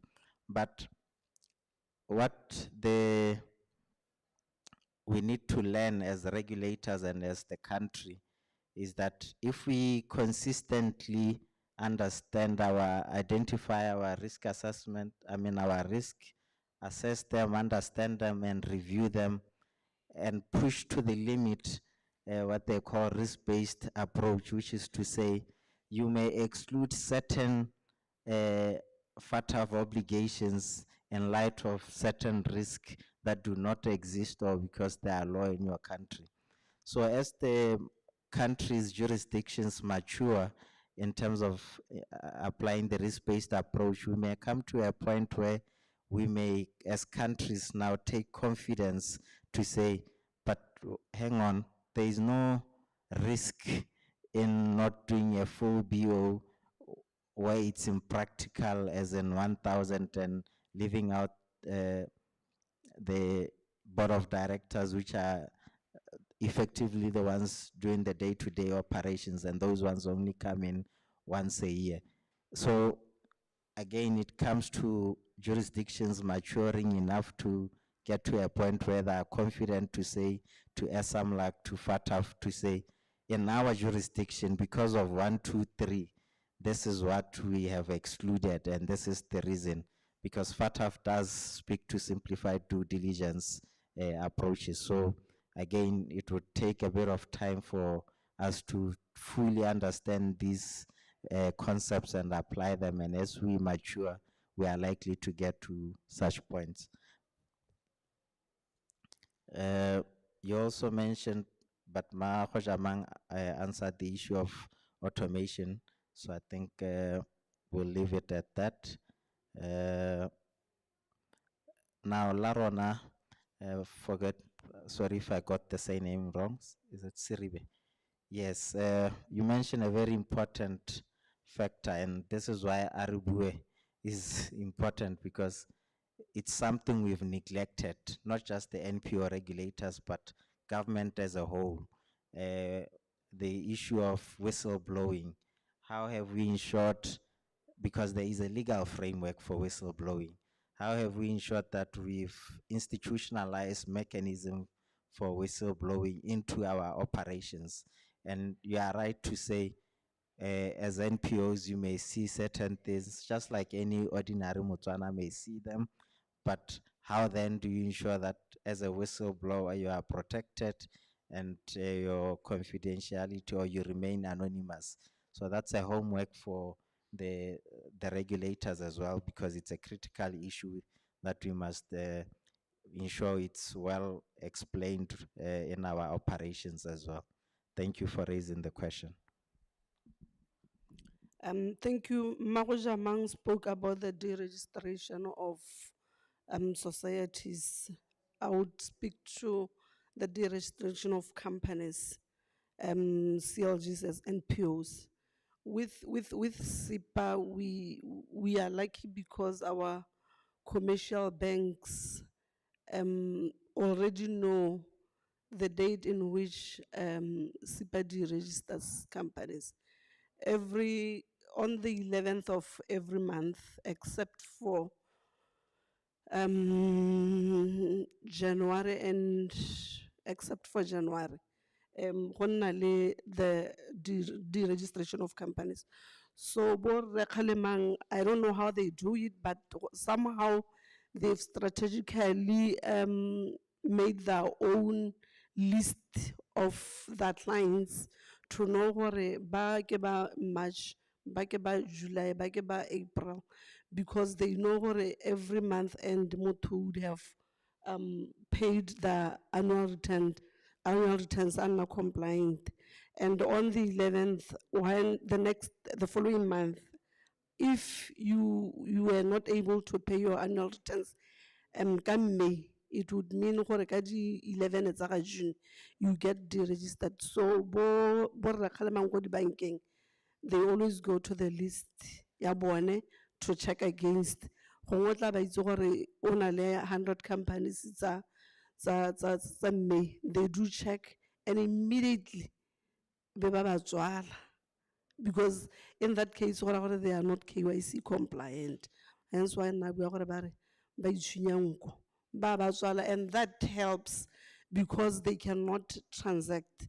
They'll be forced to go to SIPA to do the restoration, and once a restoration is approved, ba bulelwa ke gone yanong ba boelang ko bankeng to access their funds. But as my colleague said, le rona ra belela gore gongwe somehow go ka tswa gona le ba e leng gore they do operate even when they are deregistered, maybe in terms like where they less value the funds tse di ko bankeng, or they don't have monies in the bank altogether. Ba go tswelela mme gone le gone ke mo e leng gore should the registrar find go nna le tip off through the administrative penalties, ba tla llelwa ke thupa. Thank you. Thank you. I just want to touch on the issue of automation of databases. These databases contain personal information, and automation means using technology.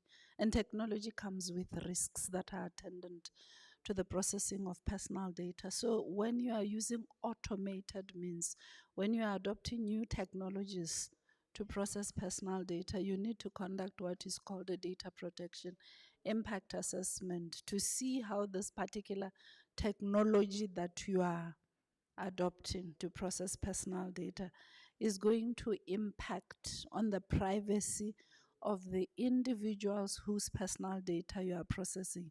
It's akin to a risk assessment to say how risky is this technology that I'm adopting. And once you've done the data protection impact assessment, it means you have identified the risks. Then you are able to put in place measures to mitigate the risks that come with the technology that you are processing. You can also identify emerging risks that have not yet manifested, and then you are able to close that gap. Don't adopt any technology and use it to process personal data before you have conducted a data protection impact assessment. Because when we come to your organization and you are saying we are fully automated, I'll be asking for the data protection impact assessment report. So Maji, if you are fully automating, don't forget the data protection impact assessment. Data protection is not here to hinder the use of technology. It's just here to say, to promote responsible usage of technology, or even to adopt a risk-based approach to processing personal data. Interfacing also needs to have a legal basis. I'll just give the example of Omang. When you go to Omang, whether you are registering for the first time or you are renewing your Omang, they will not tell you that, even the form that you fill, it doesn't have any specific place where it tells you that they are going to interface with DIS, with BURS, with everybody, literally. It doesn't. But we know they interface and they give everybody our personal data without any legal basis. It's a conversation that we have had. It simply requires us to amend the relevant pieces of legislation, especially the National Registration Act, to say they have the legal basis to interface with different entities. This is to facilitate donate verification that were spoken about earlier, and the fact that there are requirements under FATF standards. They are also really to facilitate ease of doing business. Even Bonebo KYC, if we have the relevant legislations amended to align with all the beautiful things that we want to do. Without that, we risk having lawsuits from data subjects to say, who gave you permission to share my personal data with BURS? Who gave you? I know it's in the public interest, but this should be captured in some legislation. But in this particular instance, I think it should be the National Register. The Omang Act. You know what I mean, because the beauty with us is we are coming behind. There are other jurisdictions which have done what we want to do, and they provide good benchmarks of how we can provide for interface and facilitate the ease of doing business. Thank you. Okay, thank you. I'll also be speaking to the question by Larona, and to add on to what Mr. Mokhathong said in terms of establishing, or rather ensuring that there's a whistleblowing framework, to state that also when it comes to the filing of suspicious transaction reports, there's also the section 46, subsection 3, that also criminalizes the disclosure that, you know, a suspicious transaction has been filed. So if Larona or file a suspicious transaction, and then someone who knows or suspects that she files it decides to disclose, and then it also interrupts or interferes with the investigation, then that person will face a charge. And it is penalized by, you could either get a fine of 2 million pula, or imprisonment of up to 15 years, or to both. So I think maybe that's somewhat one of the ways of discouraging just having that disclosure, or having that protection, to make sure that people don't easily disclose that a suspicious transaction has been filed with the Financial Intelligence Agency. Thank you.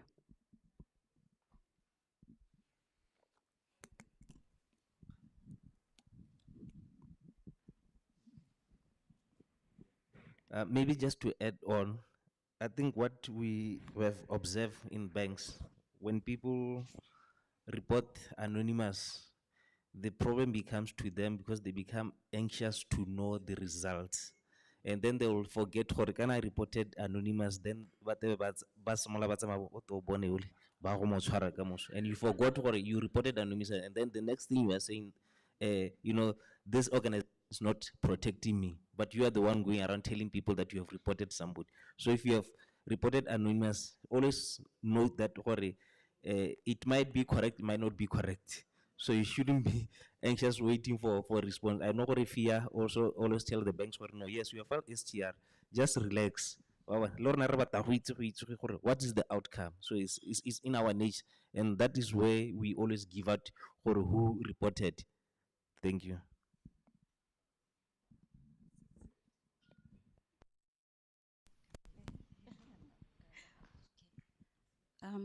Thank you. My name is Toma Miso. I'm from the FIA. Just to answer the other question about whistleblowers being protected, like Mr. Mokatong has said, it's a homework for all of us. But just to say that, as we said yesterday or the day before, we said we're in talks, we're in discussions with the ROS, who is the supervisor, to offer training to ensure that the NPOs are registered on the GoML. And the GoML, as we mentioned yesterday, it's a secure platform where the NPOs could report suspicious transactions. And to say that we, at the Financial Intelligence Agency, we take confidentiality very seriously. And in the event that information leaks or our officers are involved in sharing confidential information, they have signed confidentiality agreements. They will be taken to task. And also to mention that our officers are screened, thoroughly screened, as they join the employment of the FIA, and they are aware of the consequences. And also to say that in terms of our information, our intelligence as we share with the third parties, they are also bound by Section 59 as they receive the information. There are penalties for sharing that information, penalties up to 1 million or a term not exceeding 5 years. So that is in the law and they could be taken to task. Thank you. Oh, okay, thank you. I'd just like to maybe touch on 2 points relative to SIPA. My colleagues spoke quite eloquently regarding SIPA, but I just wanted to add on to one issue. I think there was a question regarding whether mere deregistration on its own is adequate to be able to deter non-compliance, and what we are doing about companies that ultimately continue to trade after they are deregistered. I just wanted to add that we've in fact amended the Companies Act in 2025. We have a clear provision, colleagues, that now seeks to apply sanctions, penalties against any company that is found to be trading after it has been deregistered. That is a common phenomena that we've since found at SIPA as we undertake our compliance and monitoring initiatives, our site inspections, our field visits. We are finding as a fact that companies are trading whilst they've been deregistered, while they appear on our register as deregistered. So that obviously goes to the level of scrutiny that we apply. The aim really being to enhance the integrity of our online business registration system, and of course to reduce chances of companies being abused for money laundering and other illicit activities. So that is one measure that we apply. I think there was a question on that. Master of Ceremonies, allow me to also maybe encourage our colleagues from NPOs to be aware that the obligation to collect and maintain information does not just rest on the regulators themselves, or let me say ourselves as regulators. There's an equally corresponding obligation on your part as legal entities, as accountable entities, as reporting entities, as regulated entities, to collect and maintain information on beneficial ownership. Under recommendation 24, which is the recommendation that SIPA actually complies with, we are asked, in fact, as SIPA, Hore, Luli SIPA, is there a legal provision that mandates legal entities, companies such as yourselves, to ensure that competent authorities, law enforcement have access to beneficial ownership information? So the question becomes, yes, well, now we have the OBRS system, right? That competent authorities have access to. Basically, at the click of a button, they have access to information. But then the answer is yes. What about legal entities themselves?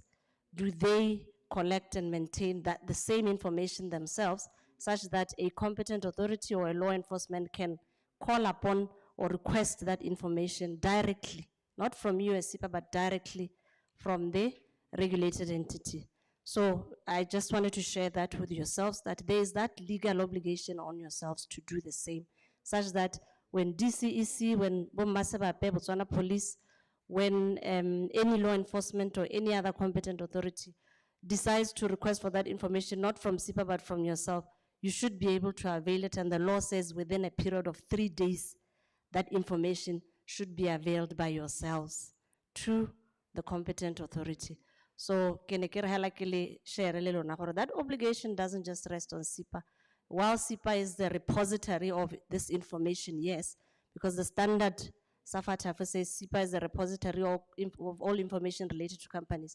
But yourselves also as legal entities, there's an expectation on you to keep that information clearly identifiable and kept in a manner that it may be useful for purposes of whether it's investigation, whether it's any other purpose that may legitimately be required by any competent authority. Thank you, thank you, Chair. In fact, Section 6, if you'd like to go to our amendment, Section 6 of the Companies Act is amended in 2022, has a clear provision that speaks to that obligation on your part. Ke a leboga. Thank you so much. I think re a buile betso. I'm going to allow the panelists to say their parting shots, and in the process, state how you and your organization are going to support this initiative that has just been launched today. The second thing, to state how this initiative is relevant to your organization. They always start from the far ends. Thank you. Thank Two- you. 2 minutes each, please. Thank you very much, the Director of Proceedings. Like I have said, one of the achievements with us is having this platform, and the bigger picture is having the NPO forum, which will coordinate these kind of forums going forward, not just from the Registrar of Society, but both from the SIPA and the Master of the High Court. We are also, one of the things that I had forgotten to talk about, there was a question, where can we be able to access information that relates to deregistered NPOs? We have since sent a list of NPOs that have been deregistered for their failure to re-register, to be publicized in the government gazette. So be in the lookout. We are also going to publish this information in the Ministry of Labor and Home Affairs Facebook, so that you know those NPOs that fail to comply and who are now going to be removed from the list of NPOs that are allowed to transact. We are not just going to list those that have been deregistered, we are also going to list the NPOs that have been registered, because the law also requires that. We are, as it has always been, coming to yourselves to talk more about these issues, general outreach activities to, build capacity of the NPOs to understand their obligations. The 3 regulators, like I said, will be coming to various areas, Palape, Francistown, Kasane, Shakawe, Maun, Khanzi. For purposes of responding to the platform that has been launched today, the expectation is that as the NPO forum, looking at the representatives from all the NPOs, we are going to continuously interact.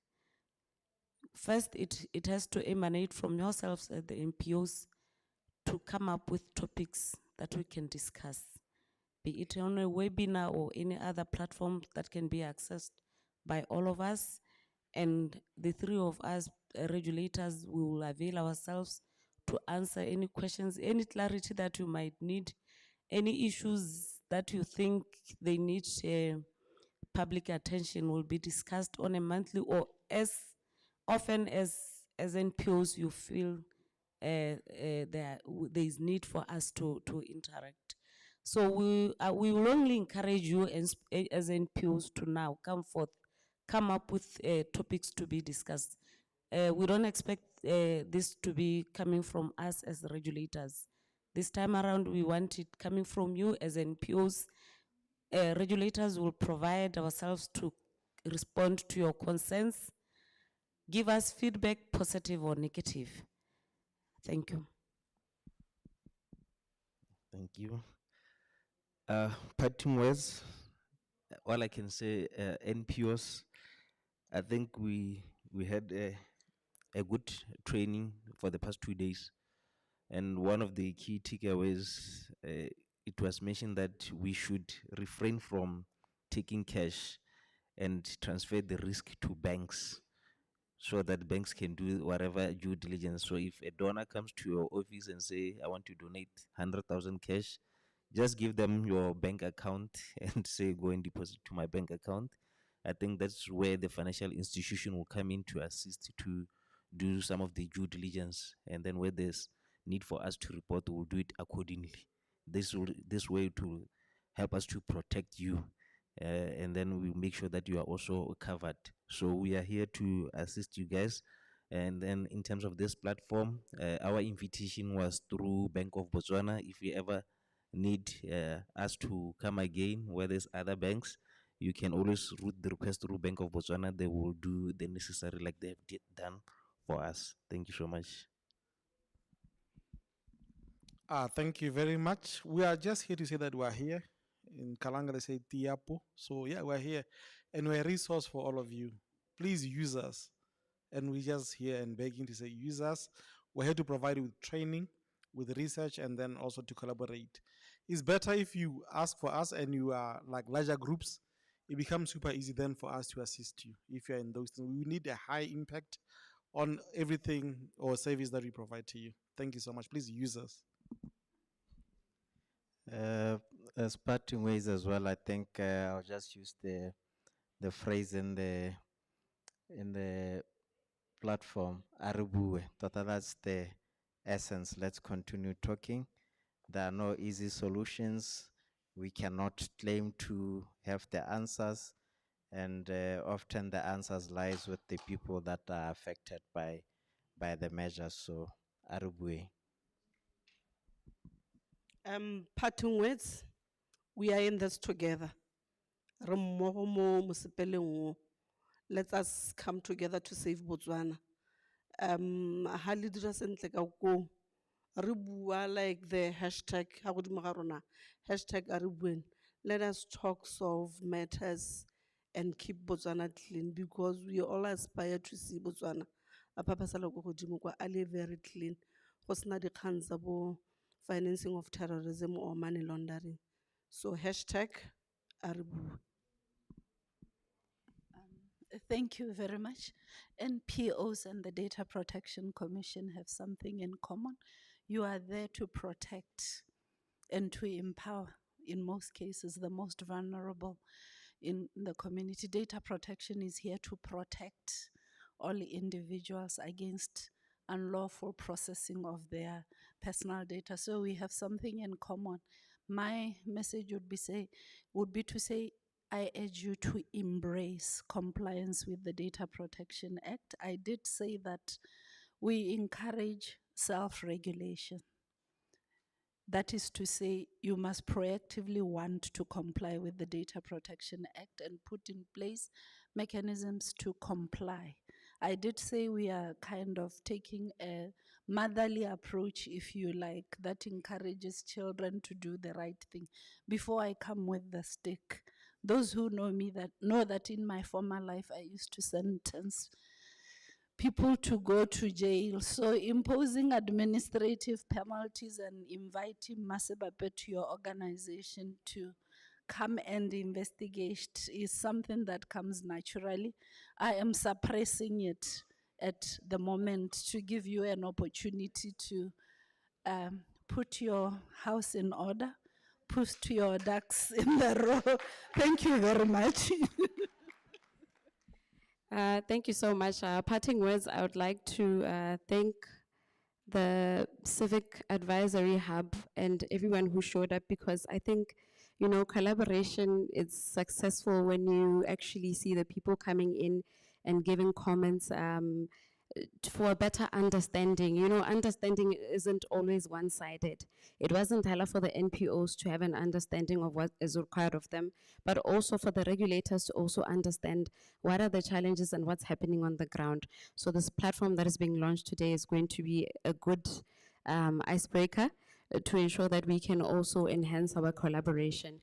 And from the FIA side, we really want to encourage compliance with the Financial Intelligence Act. Please get to know your obligations under the Act. But of course, like we're saying, we're still going to collaborate to see whether or not there are any gaps and how we can close them in terms of what is required in terms of the law, right? To change that rating on recommendation from non-compliant to compliant. At the end of the day, I think we have talked about it in the past few days.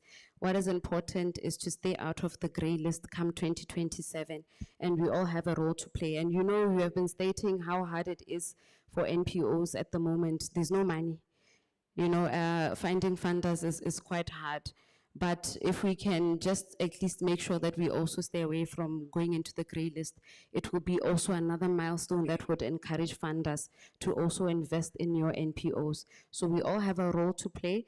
Like Master Malakai has just stated, you know, self-regulation is also important, as stated in the past few days, but we just encourage and as a final closing to say, please make sure that you comply with the law and work well with the regulators to ensure that there's protection to you as well as our country. Thank you.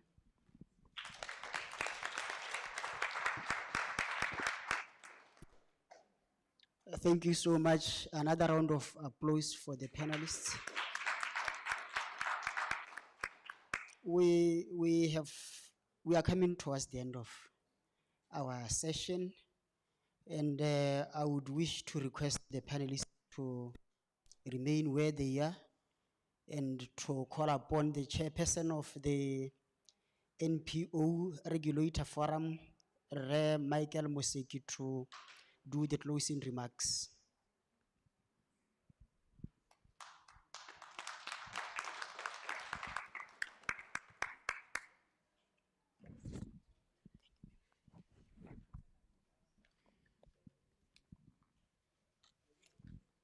Okay. Thank you, Director of Ceremonies. Good afternoon, everybody. Protocol observed. I think there's been many introductions this morning, well, now afternoon.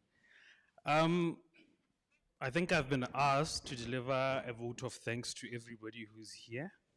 And I'll start by saying thank you, firstly, to our guests from Uganda, the Civil Advisory Hub, Mr. Wanjala and Ms. Achiro. Thank you for being here. I think we've learned a lot over the past few days, and I think the information has really empowered us, and we'll use it to be able to find ways to comply with Recommendation 8 yes, and other recommendations. But I think also another group that I'd like to thank on behalf of NPOs is our regulators. As Mahojamang pointed out earlier, it's rare to have all our regulators in one room like we've had them today. We have societies, we have the master, we have SIPA. And I think we've been privileged to have this opportunity to be able to engage each and every one of them all at the same time. So thank you to our regulators for putting this together. Yes, and you realize, I mean, as an NPO or a representative of an NPO, I didn't realize that the Data Protection Act is in play. I also didn't think about the FIA element, but we learn. We've learned at this conference that's been put together, and I think going forward, those are things that we will factor in as well. And I think I would just like to thank each and every one of you as the NPOs for making time to come here, for coming to learn. And I think going forward, we'll be able to improve ourselves and our processes using the information that we have been fed and then empowered with at this conference. So it's been pointed out time and time again at this conference that, look, it's not just about us as NPOs. It's ultimately about our country as a whole. We do need to comply. And once we are compliant, that will benefit all of us, the country, and ourselves who rely on founders. So I think we've learned, we've had, let's go back, let's introspect, let's check our records, and let us make sure that we comply. But apart from that, thank you everybody. Thank you for making time to be here. Lekamos. Thank you.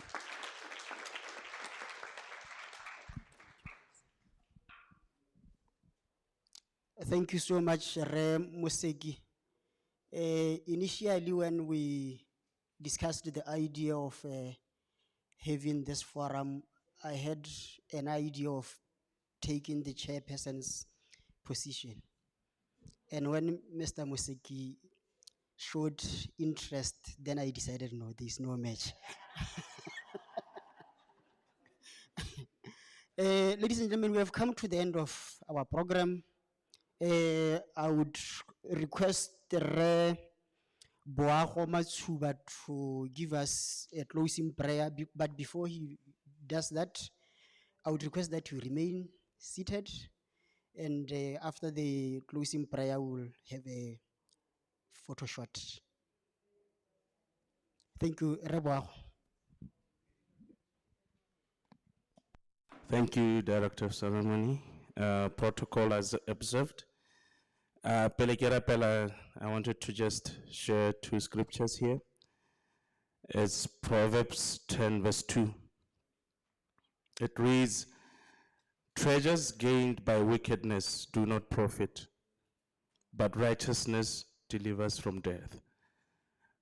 In a way, God is saying that whatever we do as NPOs, it has to be clean, because if it's not clean, it will not profit us. And the last other scripture that I want to share is 2 Chronicles chapter 7 verse 14. If my people who are called by my name will humble themselves and pray and seek my face and turn from their wicked ways, then I will hear from heaven and I will forgive their sin and heal their land. Amen. This nation of ours is a gift from God. So I implore you, my fellow NPOs, to do as our Lord reminds us. Let's pray. Heavenly Father, we are thankful for your mercies. We are thankful for what you are doing in our nation. We thank you, God, for you brought us together, Lord, to remember that, Lord, you want us to be in right standing with you. And whatever we've been taught in this place, God, we pray, may it bear fruits in the name of Jesus. May it bear fruits, and let there be a change in the way we do things in our nation. We ask of your Spirit to lead us and guide us in how we do things, oh God. And as we pray, Father, for support, Lord, we will hear our cry as we are in rest standing with you. We ask for your grace that we'll be able to achieve this, oh Father. And Lord, I just want to pray for everyone in this place, that even as we part our ways, you continue, Lord, to guide. You continue, Lord, to lead. You continue, Father, to also shelter us from the evil one. We ask this in the name of Jesus. Amen.